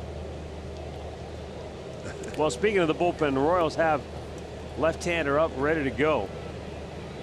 You get the feeling that Junis is on thin ice. Absolutely. I think it's Brian Flynn who's up. Yeah, they have 2 lefties out of that bullpen.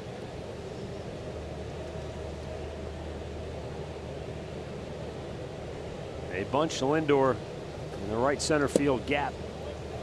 There's that show fastball. That's all he's going to see there. Lindor hit the changeup out for a grand slam.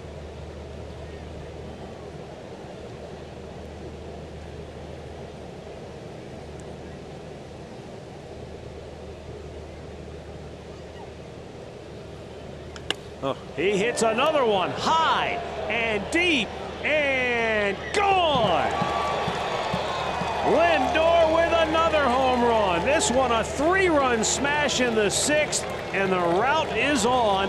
It's 9-2 Cleveland. I'm going to tell you something. This kid has had 2 games in a row now that have been out of this world. And Give him look 7 out, ribbies. Jose Ramirez is now just 1 homer ahead of Lindor. Wow, this is the curveball. That's the one he kept throwing, and he got it early. He was throwing it in and early in the at-bat. He throws this one away. Great extension from Lindor. And a grand slam, and then a 3-run home run. Oh, my goodness. What a night. He and Ramirez are even now with 55 runs batted in each. Ramirez has 24 homers. Lindor now with 23. What a tandem. And what a night. Cleveland Clinic call to the bullpen has been made. Brian Flynn is the new pitcher. We'll be right back.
Courtesy of StatCast, 105 off the bat.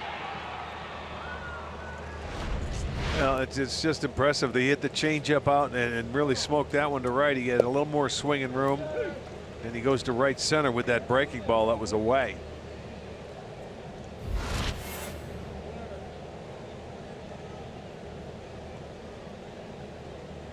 "6'7" left-hander Brian Flynn. Brantley rolls one to short. Mondesi throws him out 2 down. Stat of the game brought to you by Buick. The 20 home run club. Edwin is falling behind Ramirez and Lindor, 24 and 23 respectively.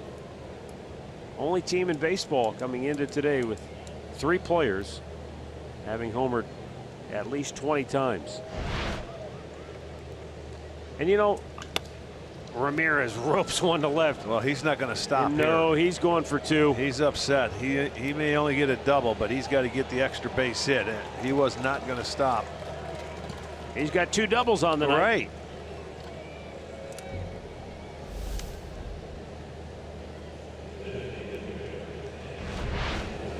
As he always does, you watch him. That out of the batter's box, he's off and running. Where doubles are made. And he goes in head first, but makes it easily. So now with that pair, give him 24 doubles.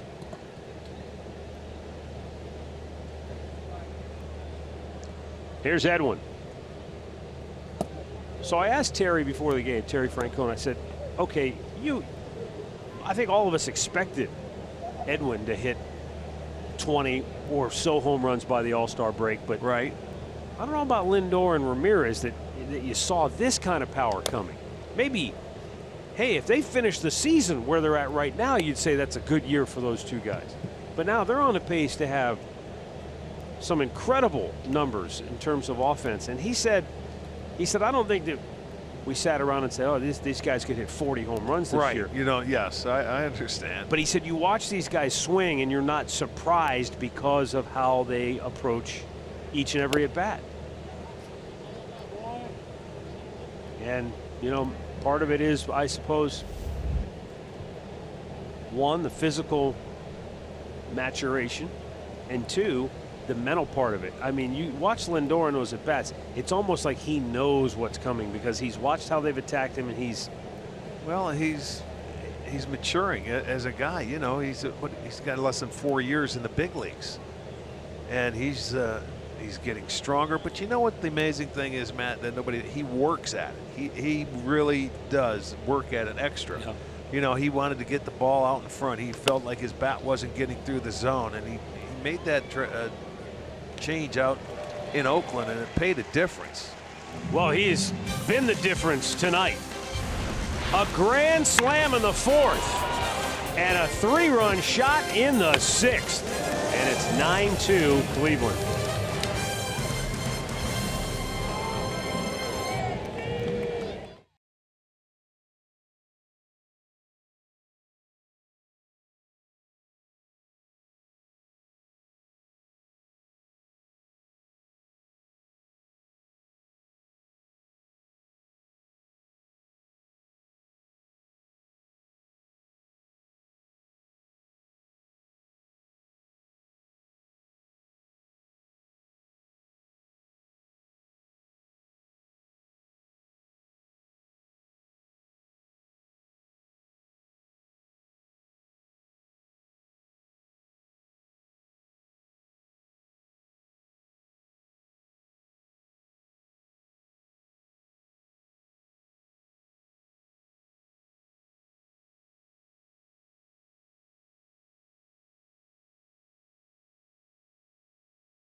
Rosel Herrera to lead off for KC.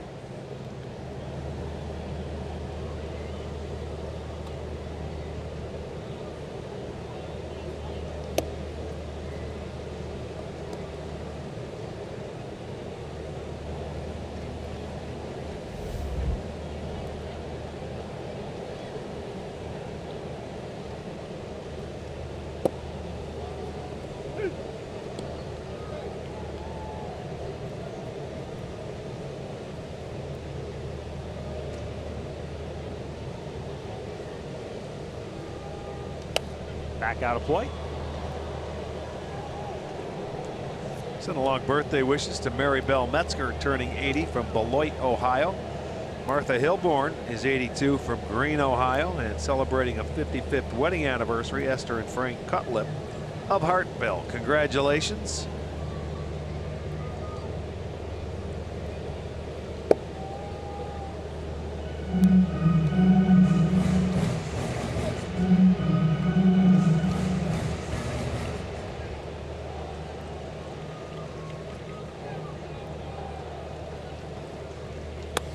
Line to right, base hit for Herrera. Kansas City gets their leadoff man aboard for second time tonight. Don't miss the Tribe Report, brought to you by GMC tomorrow night after Indians Live postgame. Andre Knott sits down with Shane Bieber. Alan Jensen will have an all-star update and the plays of the week, brought to you by GMC. Up comes Mike Moustakas, who doubled and scored back in the first, fouled out his last time up.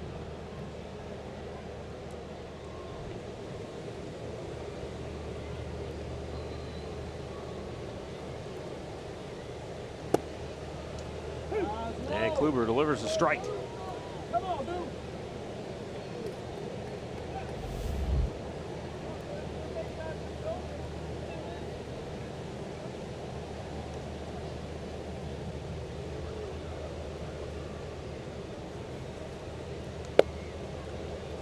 Congratulations also going out tonight to Wendy and Chad Carter of Pierpont, Ohio, on the birth of their daughter Adeline Renee. She was born during the 8-run 8th inning by the Indians yesterday. Congratulations. So she's 1-0. Swung out and missed. It's 1-2.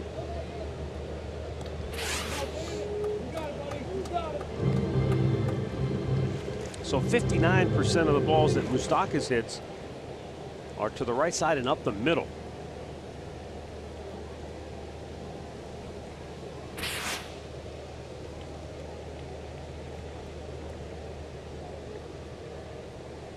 Swung out and missed, and Corey Kluber got him to go fish. It's his 5th strikeout of the night. 1 down in the inning. Well, an aggressive hitter, throw it slower. But that was out of the strike zone to begin with, and he wanted to chase it. He was going out to try to hook it, but that ball almost looked like it bounced on home plate. But he gets the swing, the miss, the strikeout, and out number 1.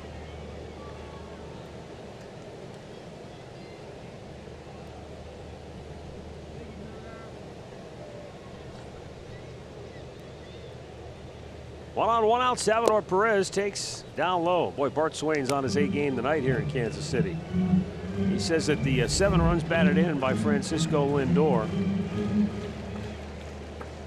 The only other Indian shortstop with a 7 RBI game since at least 1908 was Chico Carrasquel in 1956. Wow.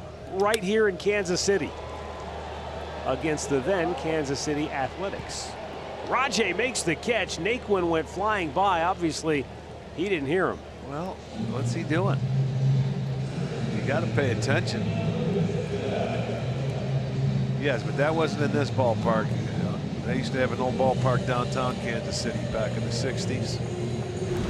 Now here, it's a big, and you can see Raj got the hands out, leave it, but Naquin never takes his eye off the ball. You've got to take a peek when you're out there. Now I know he was supposed to be playing center field, but he's been playing right when Davis has been in there. Center fielders in this ballpark, in Detroit, in Minnesota that we see and that we play in a lot, the center fielder goes after everything and takes everything he can get to. You've just got to take a peek and watch him.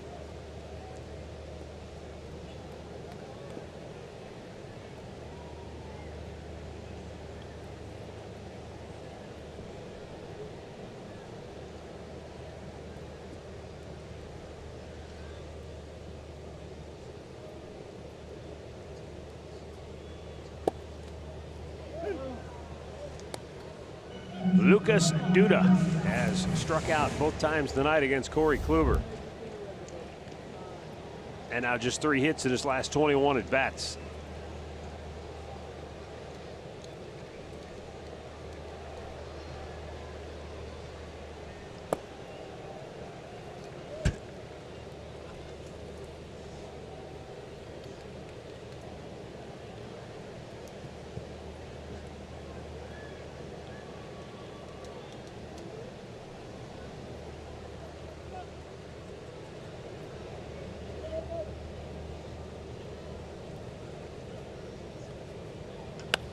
Foul, first base side. Kansas City has 5 hits tonight.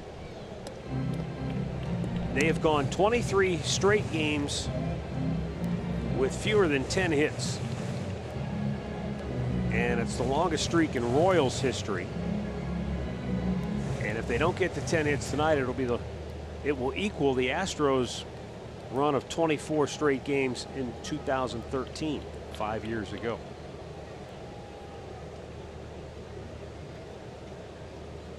It also makes it tough to win. They're 4-19 in the last 23 games. Because it makes it tough because you have to score to win. And they're not a home run hitting team. Right, they're not. So if they're not getting 10 hits. They never have been a big home run hitting team, but you know, when you lose as much as they've lost. Hey, look, we were there. We had a 5-21 month of August, you know, a few years ago. 5-24. It's a no fun to go through it. You never know what's coming next. Runner goes, and a base hit center field. So Duda on a 3-2 pitch lines one to center, sending Herrera all the way to third, and the inning will continue for Kansas City. Nice piece of hitting for Duda, and that snaps an 0 for 12 slump for him. Well, here's another guy, a big guy that's really a dead pull hitter too, but on the 3-2 pitch on this ball away, you see him stay down and get through the baseball. He didn't try to pull it. He pulled one earlier in this at bat, a foul ball, but that pretty much stayed on it, used the big part of the field and gets a single. So the inning will continue with runners at first and third now with 2 outs. And hit number 6 for the Royals.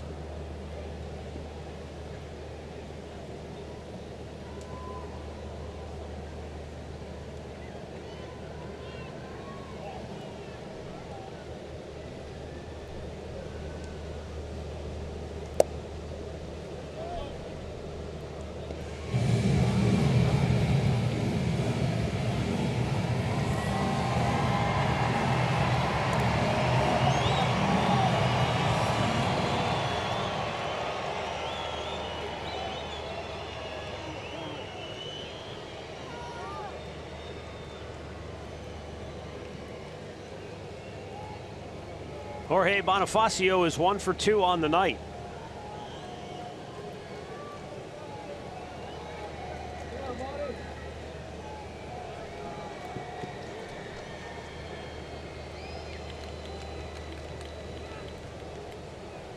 And he shoots one into right field. Third hit of the inning for the Royals. They get on the board with a run here, and it's 9-3.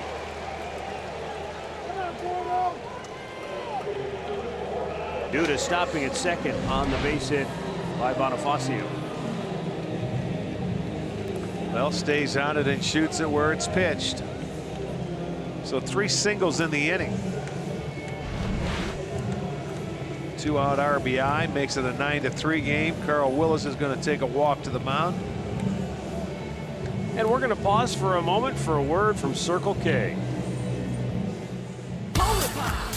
Polar Pop Cup, just 79 cents every day, only at Circle K.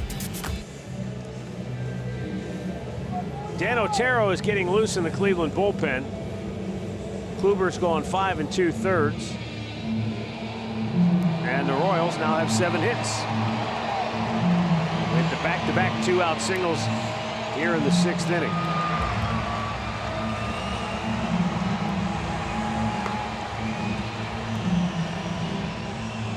Those who are close to Ned Yost, that watch him operate on a daily basis, have said that The losing this year certainly doesn't sit well with him, not especially when you've managed a team to a world championship and you've coached on world championship teams.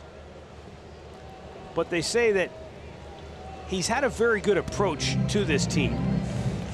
He has said privately that, sure, I could turn over the tables and scream and read them the riot act to maybe inject some fire, but he said during the game, they're up on the top step of the dugout, they're pulling for each other, they're in the games, they're playing hard. I can't ask any more of their effort.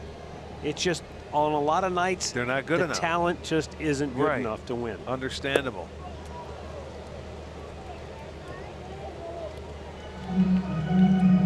Yeah, as long as they're getting the effort, and you know, that's what you do. You come to the ballpark, you prepare, you go through, you know, everything that you do as a player, an individual, and you give it your best. That's all you can do.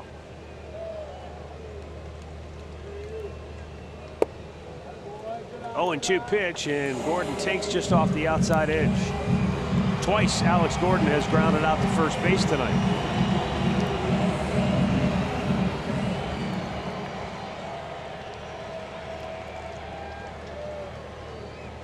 And even though it's a lefty-righty matchup, I'm sure Gordon has seen enough of Corey Kluber to last him a lifetime. Not that he hasn't had a couple of knocks against him. He has hit 2 home runs. But in 46 at-bats, only 7 hits total.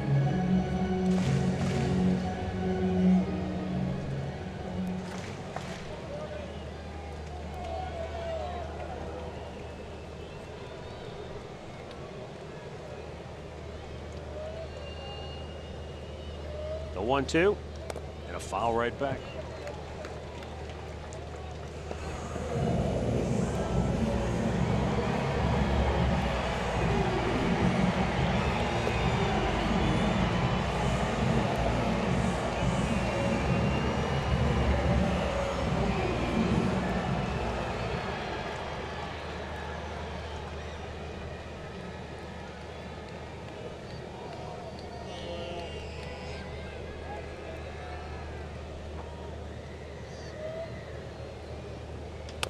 Weak ground ball tapped to second.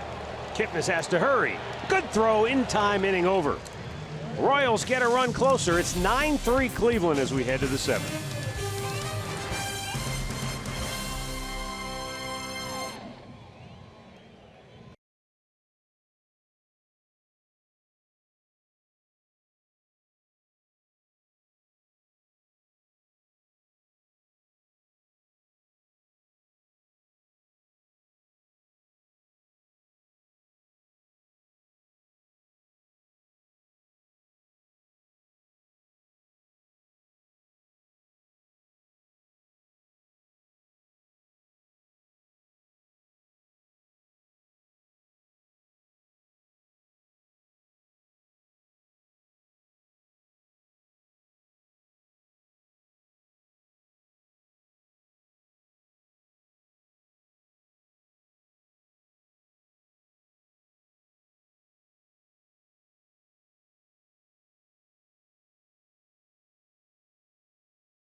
Dealers.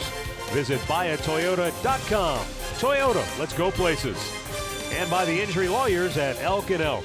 Proud partners of the Cleveland Indians. Call 1-800-ELK, Ohio. Now a little popcorn. Although, on a night like this, popcorn's probably not a big seller. No, I wouldn't think so. hot and humid like this. Snow cones. What does a guy have to do to get a snow cone around a place like this? Well, not talk to Andre. We know that. You're We'll not, get him up. Rick doesn't get one after that bad comment about the bullpen of KC. You're not allowed. Yonder Alonso with the fly ball to center field, racing in and making the catch is Rosel Herrera. Well, season tickets offer the best perks, including savings and access to Tribe Rewards. And today's Tribe Rewards code is Alomar. Visit Indians.com for complete details.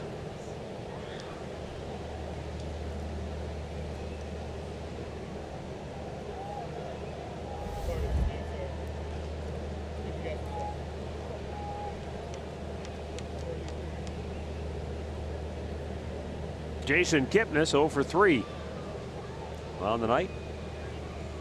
Looks at a pitch outside, ball 1. Tell you what, these guys are getting in the spirit of things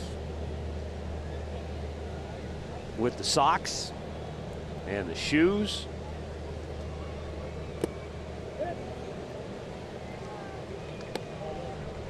Jason Kipnis certainly has some. You were in the clubhouse with me today, Matt. Talk about how, and the thing is, the guys that don't have the shoes, they're asking me, hey, whose shoes are those? How can I get a pair of those? It's like a rummage sale. And a hard hit ball. Merrifield scoops it up, throws him out. Well, Andre, maybe you can enlighten us. Do you know sort of how that shoe game works, how these guys get the cool specialized shoes? A guy like Jason Kipnis has been in the league long enough, and because he's an all-star a couple of years, you get to kind of make your own shoes, and certain ones get sent to you. Nice. A guy like Francisco Lindor, who has his own deal with another shoe company, has his own special shoes that we have a shot of that no one will ever wear. Each company tries it. It's basically an arms race for these shoes. They each try to send players their different shoes. So each company sends shoes during these different holiday times so they can wear them and sell them. Now, Lonnie Chisenhall, who's not playing tonight, was not going to wear his because he likes to keep all the special. Here's Lindor's shoes right here that he's wearing tonight. Those are his special ones that are just for him. He may be wearing them forever. And look at that, Arch. Those are brand new, baby. Yeah, those are Roberto. are Those are Roberto Perez's shoes and batting gloves that he has as well. But Chiz told me he wasn't going to wear his tonight. He was going to keep his because what he does, he puts all the specialty shoes they have. He has a room down in North Carolina where he lives where he puts all of his stuff away to save, so he'll have a room later on in life. I know Cookie Carrasco does the same thing where he keeps all the special stuff that they get. Base hit in left field for Jan Gomes. That's his second hit of the night. And it will keep the inning alive for Tyler Naquin, who we were watching in the on-deck circle. He's got some pretty hot kicks. But as you guys know, my man Jose Ramirez will take your bats, and if you're not looking, he'll take your shoes. So look out for Jose is all I would tell everybody. Yeah. Well, I'm trying to think who. Oh, Austin Jackson. Remember last year he was a shoe guy, but he had an unbelievable collection. Yeah, he had a Jordan collection, and he had shoes. He has shoes that basically made Michael Brantley go out and change and get some different shoes himself. We miss Austin. Austin did have a great collection, and he always broke down everyone's shoes and their gear. Raj is a shoe guy as well. As you can see, Raj has got all the festive things that comes along with the 4th of July week, as you've said so far. Yeah. All right, let's see what Tyler Naquin can do with 2 down and a runner aboard here in the 7th. Indians on top 9-3.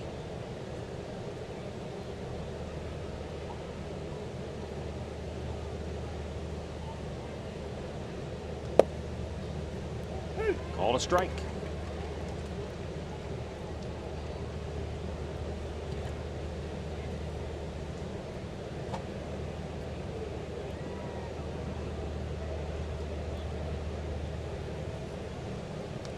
Back out of play. You must just kind of shake your head and say, wow, how the game has changed as far as the gear. That's the companies, I mean, they're all out there now. I'm waiting for Andre with a pair of, turf shoes. Announcer shoes. Announcer shoes. Well, he'll come out and start dancing and moonwalking. I want to see those.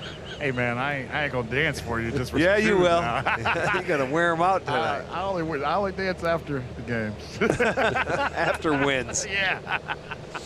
I'll work on something for us. You want some team shoes, baby? I'll get some team shoes for us. Don't you worry. Those white ones will make you look faster. They make you look faster, right? Yeah. We don't need to be fast anymore. We just got to get there on time. I'll see what Frankie can work on for us. I know he knows some people.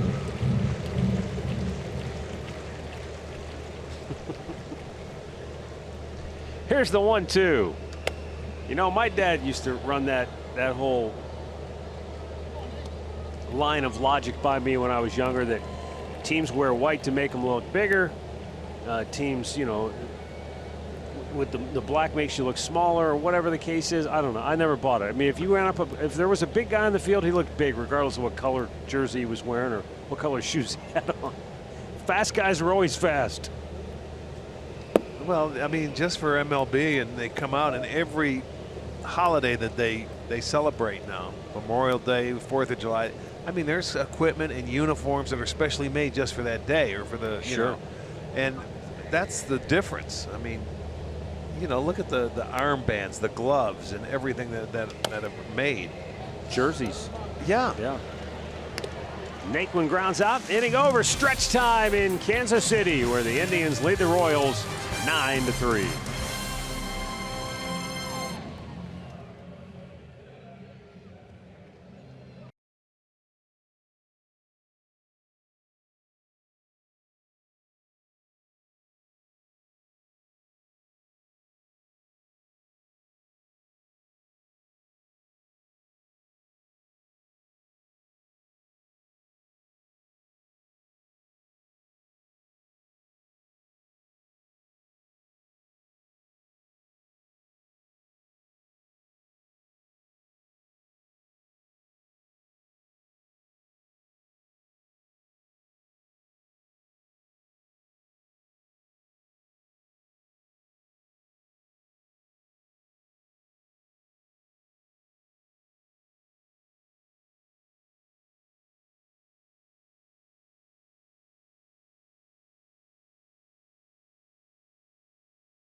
FS1 first.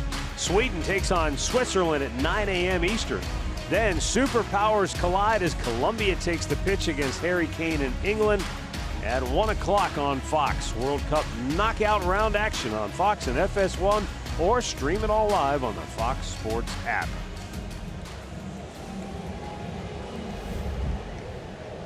Had a couple of shootouts to end action yesterday. It was pretty exciting. Come on, Esky. Alcides Escobar leads off.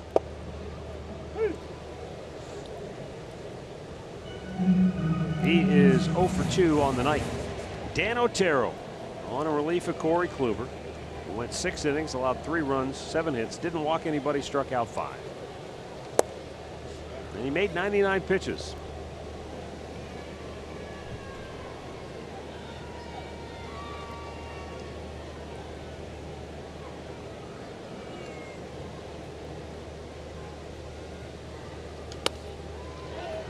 Center field, Rajay Davis, 1 down. Well, come on out to the ballpark on Saturday. One of 17,500 fans will receive a Jose Ramirez jersey, courtesy of the Medical Mutual. And you want to get out there, enjoy the block party out pregame. Get your tickets at Indians.com. The A's will be in town Friday, Saturday, and Sunday. Out of play by Mondesi. Adalberto 0 for 2 on the night.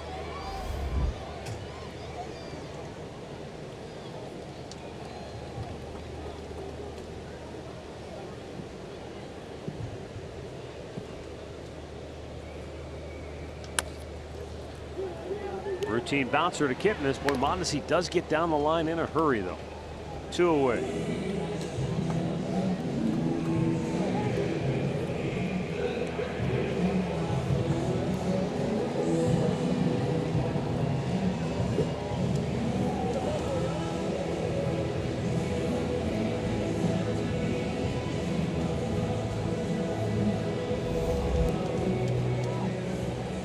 Do you like the July 4th red caps the Indians are wearing tonight? I do. I Yeah. like them.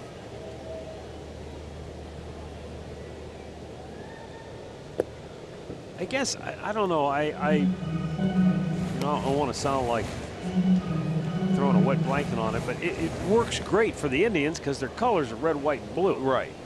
I think it's weird though if, like, say you're Oakland, and all of a sudden now you're wearing red, white, and blue. It just seems weird to me. Yeah. If those aren't your, like the Royals came out today. When they came out to take the field, I said to you, they didn't change their colors because I didn't realize they were wearing them today.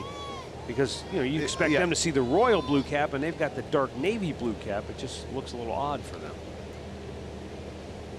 I know who doesn't like it. Murph doesn't, but the royal or the navy blue look fine. I like those.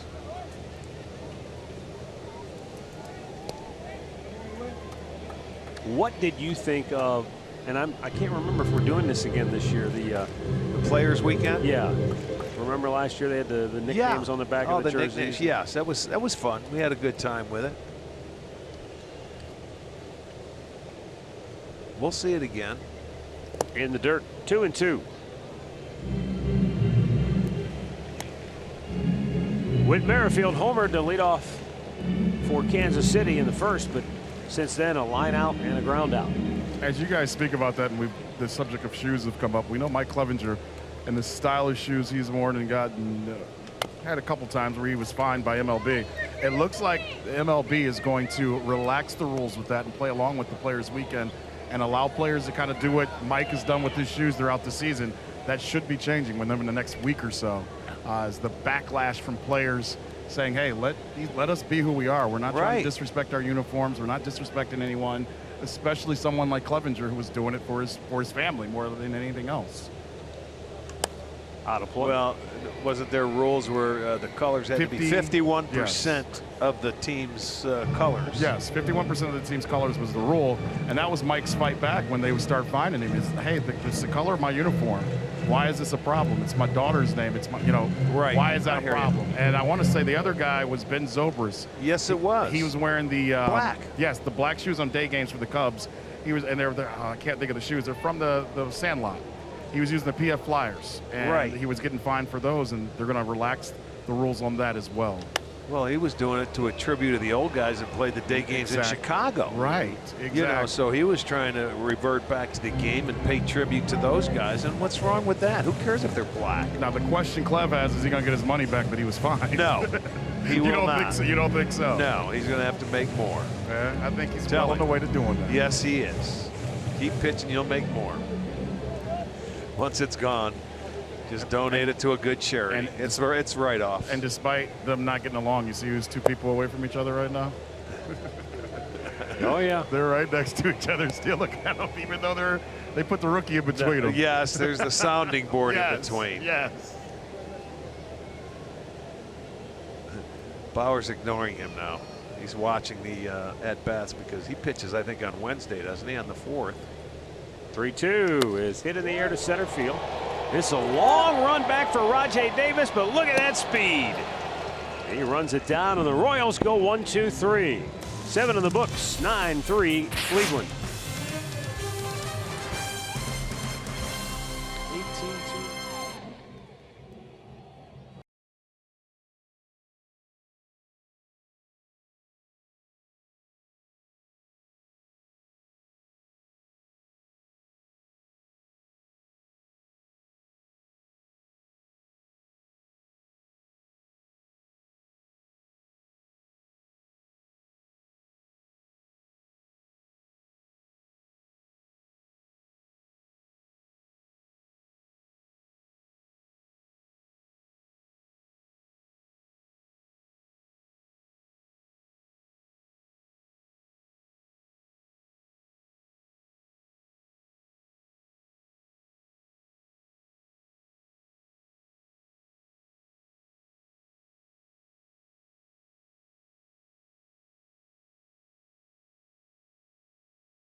Here in the 8th inning, it'll be Rajay Davis leading it off. He has 2 hits. He's also been hit by a pitch, so he's reached safely 3 times tonight, and he has scored 3 runs.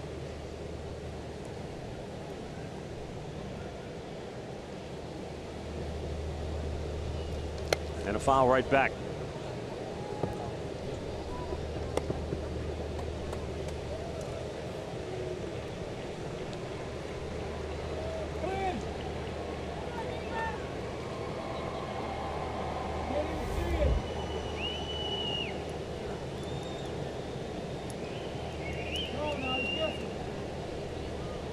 Now the 0-2. And a foul right back.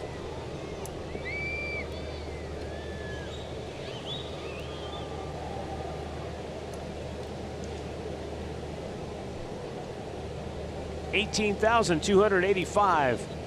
The attendance tonight here in Kansas City. Uh-oh, look out. The flip's not in time, and Rajay's speed earns him his 3rd hit of the night. That didn't work out well for the big lefty, Flynn, who is about 6'8". He's got to bounce off the mound, and it's his glove hand, so he can't pick it up barehanded, or you have to turn around to flip it. You don't have the time. Base hit for Davis. Pat O'Brien, Chevrolet play of the game. The night of Francisco Lindor. Sounds like a horror movie, doesn't it? A grand slam in the 4th inning. That made it 6-2, and then a 3-run smash in the 6th.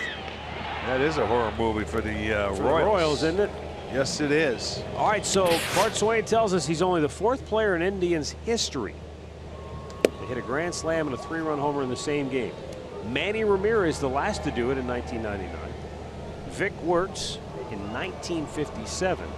And Pat Seary in 1945.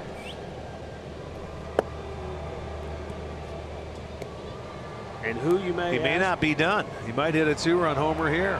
Who you may ask is Pat Seary. I was going to, but I don't know.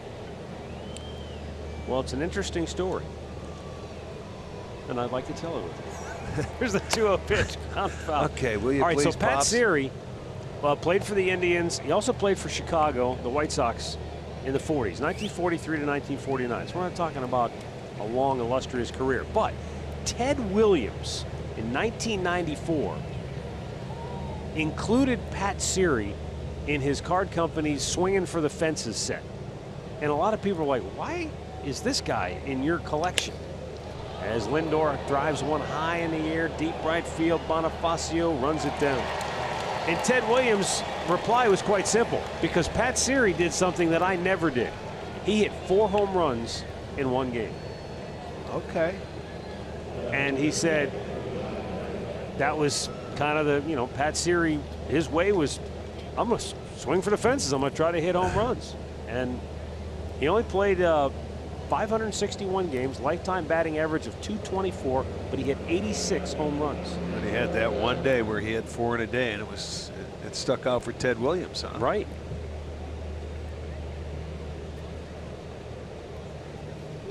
All right, so July 13th, 1945, at Yankee Stadium, Seary hit 3 home runs and a triple.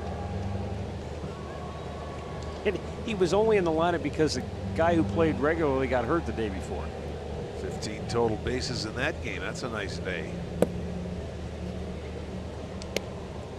Unfortunately, the 4 home run game was not when he was with the Indians. It came in 1948 when he was with the White Sox. He had 4 home runs in an 11-inning game at Philadelphia's Shibe Park against the old A's, the Philadelphia A's.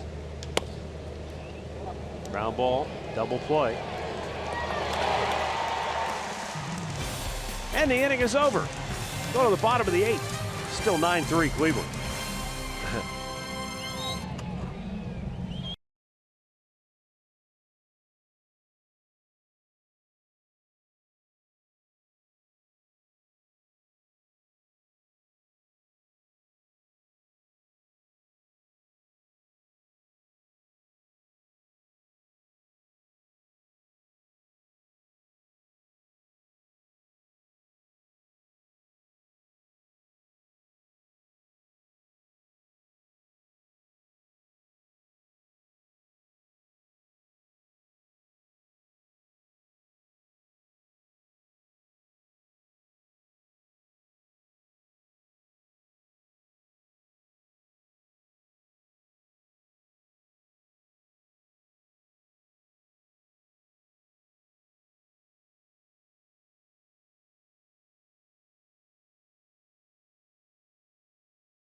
For cancer research at Cleveland Clinic. You can bike to cure this July 20th through the 22nd. Register velasano.org to join in the fun with fellow riders and Team Fox Sports for this year's event.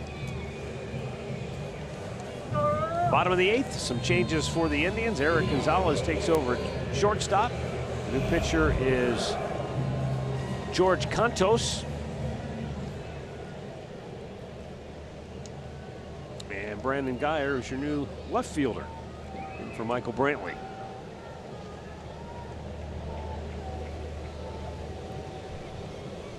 Rosell Herrera, he singled and scored in the 6th. Cut off by Ramirez here. Off balance throw right on the money. 1 down. And that'll bring up Mike Moustakas. You see Gonzalez, Brandon Geyer into the ball game. Boy, the life of the extra guy, your Eric Gonzalez. Remember, there was a stretch there where he played. It seemed like about 4 or 5 games in a row, and then poof, different positions. That's the life of a utility man. You know, you get rolling, and then all of a sudden it disappears. So you just got to be thankful when you get games like this. That's what you hope for. You know, get some blowout games, and I get a chance to play, and I get some at bats. You know, it's not so much playing the defense. You want to get some ABs. Tough being a utility infielder on this club, because Ramirez and Lindor and even Jason Kipnis, now that he's healthy, they play every single day. Yes, they do. Even at first base, if it's not Yonder, it's Edwin. So there really aren't a whole lot of opportunities for Gonzalez other than these late defensive changes, and occasionally to give the regulars a rest. He'll get a start here and there. And hey, he's done a nice job given the limited opportunities he's had. Kipnis throws out Mike Moustakas, and we have 2 down here in the 8th. The latest all-star balloting in the American League. Jose Ramirez hanging on there at third base. Looks like he's going to be the starter there.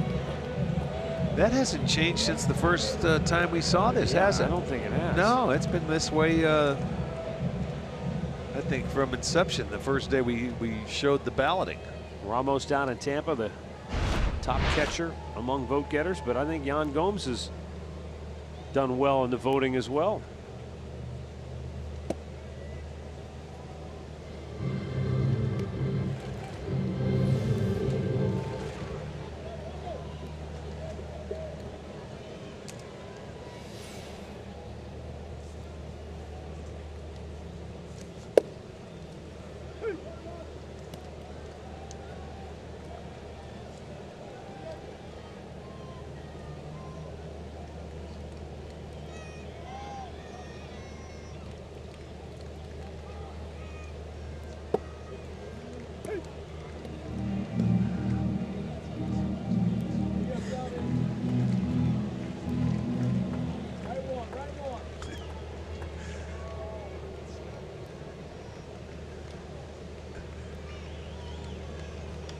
Out of play.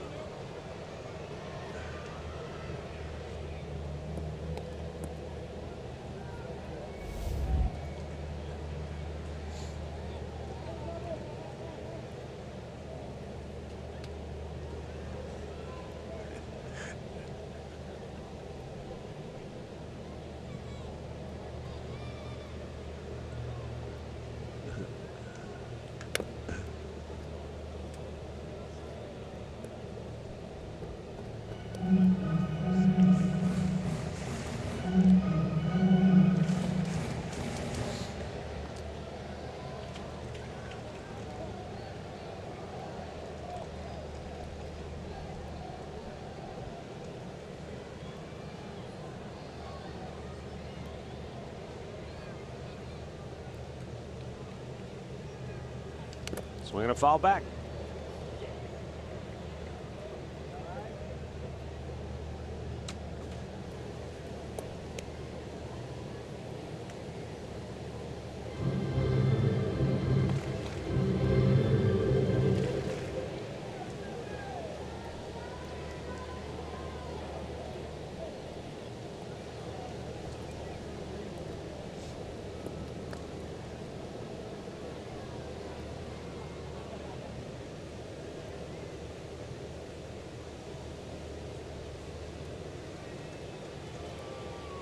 George Contos delivers, and a ground ball too short. Eric Gonzalez scoops it up and throws him out. The Royals go 1-2-3, and we go to the ninth. 9-3 Cleveland.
Reproduced or retransmitted in any form, and the accounts and descriptions of this game may not be disseminated without the express written consent of the Cleveland Indians. Now back here in Kansas City, in the Royals Hall of Fame, they've got a couple of World Championship trophies on display. Most recent one just a few years ago in 2015. New pitcher is Jason Adam.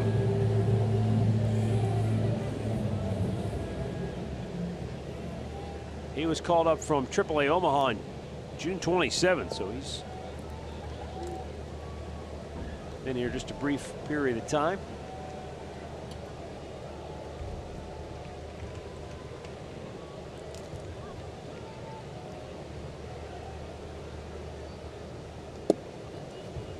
Big slow curveball.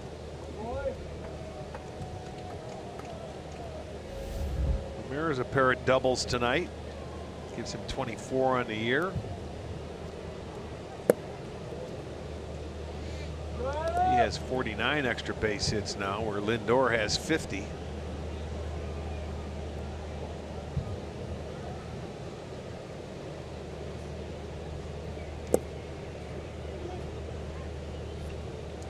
And, you know, think back to this, Arch, in the fourth inning, he hit that ball that Duda caught and turned into a double play. That was a line drive. If he's not holding the runner on, that's probably down the line and another double. No question. Hit it right into his tracks, and he just stepped on the base. Deep to center, back goes Herrera. Onto the track, pulls it down. One away. Recapping our storylines brought to you by Ford. Corey Kluber, well, he was pretty good tonight. Wasn't really one of our storylines, but Jacob Junis, he did not have any success tonight. The Indians really got after him. Lindor tortured him. Stockus came out and hit the first pitch off Kluber, as he usually does. Yeah, and other than that first inning, Corey Kluber was just typical Corey Kluber. He settled in. That first inning was a little rough, and I felt some uneasiness saying, uh-oh, what's going on here? Well, for the second straight game, the leadoff hitter hits a home run off you. I mean, it started like that in St. Louis. We're saying, wait a minute, that just doesn't happen. But he settled in and made the adjustment.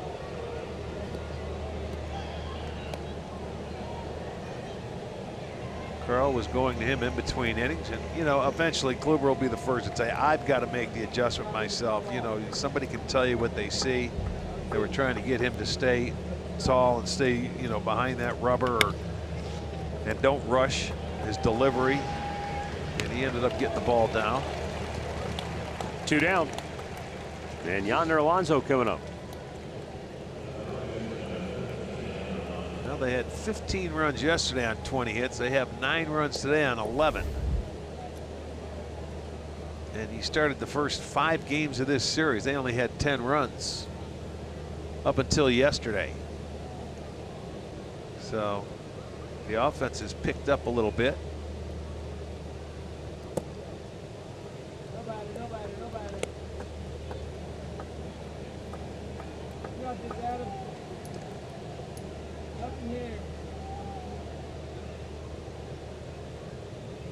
And the funny thing is, I mean, I've talked to guys who've been in the game a lot longer than I have, and a lot of them agree on this subject that when you're struggling, usually you don't come out of it in one game with a big party like the Indians had yesterday. It usually kind of incrementally builds up, and then you just kind of get on a roll. But yesterday was just one of those days where in one inning, it was a 5-3 game going into the top of the 8th inning. And you know, they scored 10 runs. It took 38 pitches to get the first out. I think was it 8 runs, right? It was an 8-run inning. Yeah, 8 and then 2 in the 9th, I think. About 10 runs in the last 2 innings, but yeah, 38 pitches to get the first out. They batted around. What was there? 11 guys that went to the plate before they got the first out. Right. I 10, mean, that's a crazy inning right there. That rarely happens. 10 straight reached safely.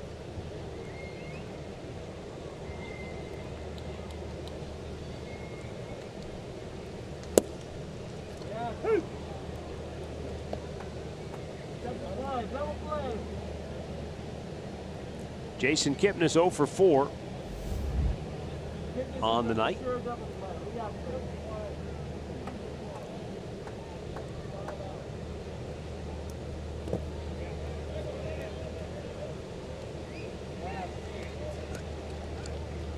He said he went around, huh?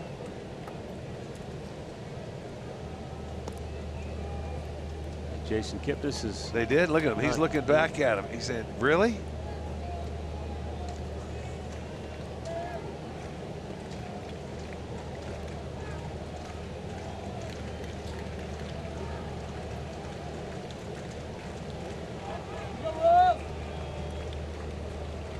Jason Adam awaits, now deals, and it's outside.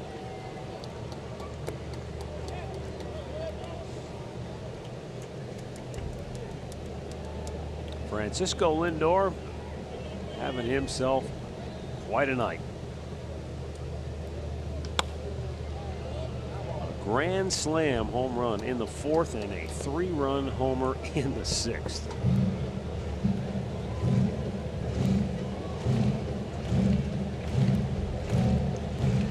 They were both pretty majestic.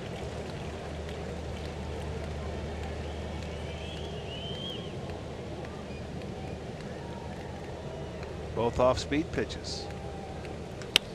Kipnis shoots one up the gut, backhanded by Merrifield, and the flip to Mondesi ends the inning. Bottom of the 9th coming up.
How's this for a night?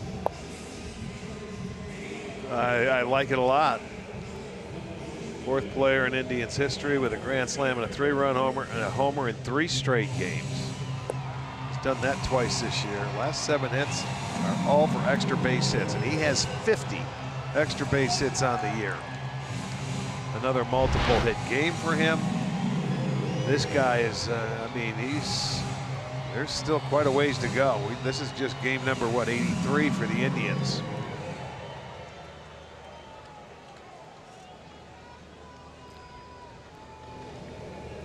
Mark Zipchinski on the pitch here in the 9th. Lucas Duda was scheduled, and Hunter Dozier is going to back. A right-handed hitter.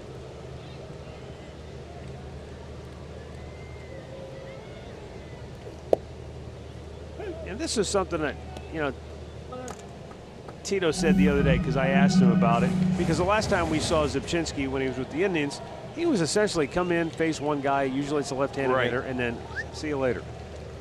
But Tito said, you know, people forget that there was a time in his career when he was a starter.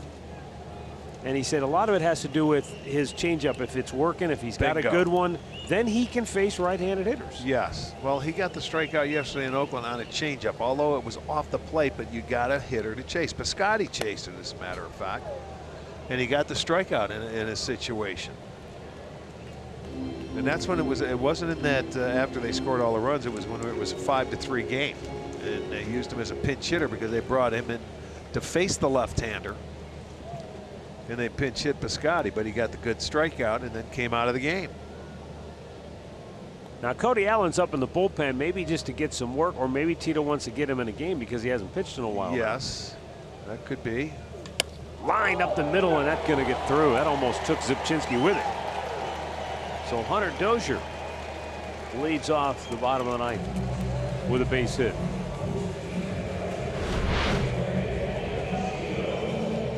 Well, that was coming right back at you. He flinched, but it gets into center field. The base hit. They have 8. You were talking about not having 10 hits since what, June 4th? Did you say? Yeah, 23 straight games, almost a month.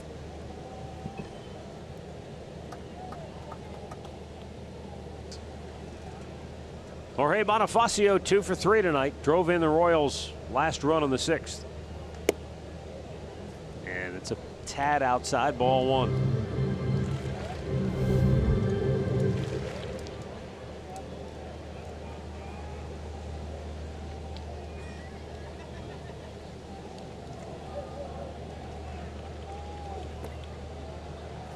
Misses low, 2-0.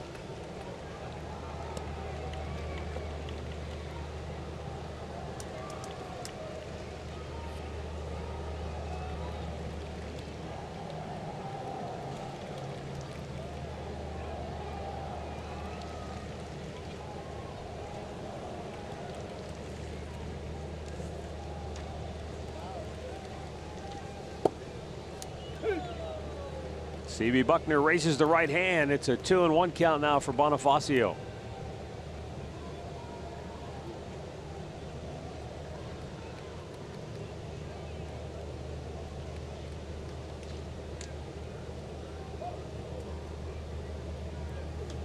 In the air to right field. Tyler Naquin will make the catch for out number 1. And it will bring up a pinch hitter for Alex Gordon. It looks like Abraham Almonte.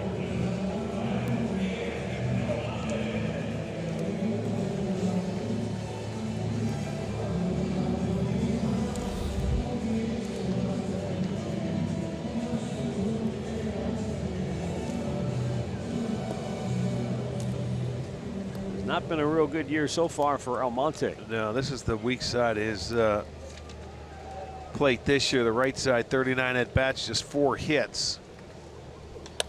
Hits a ground ball to first. Alonso goes to second. There's one. Gonzalez's return throw. Zipchinski. Oh, what a play at first.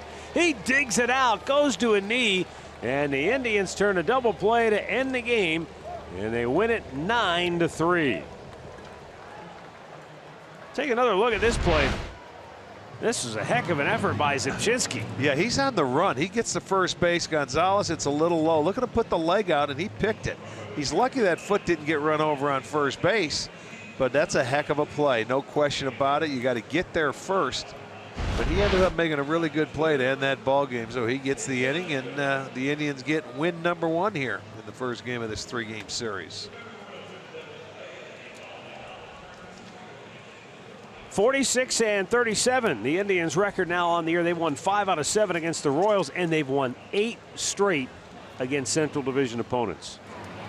The win to Corey Kluber. He's now 12-4. The loss to Jake Junis. He's 5-10, and he's lost his last 7 consecutive starts.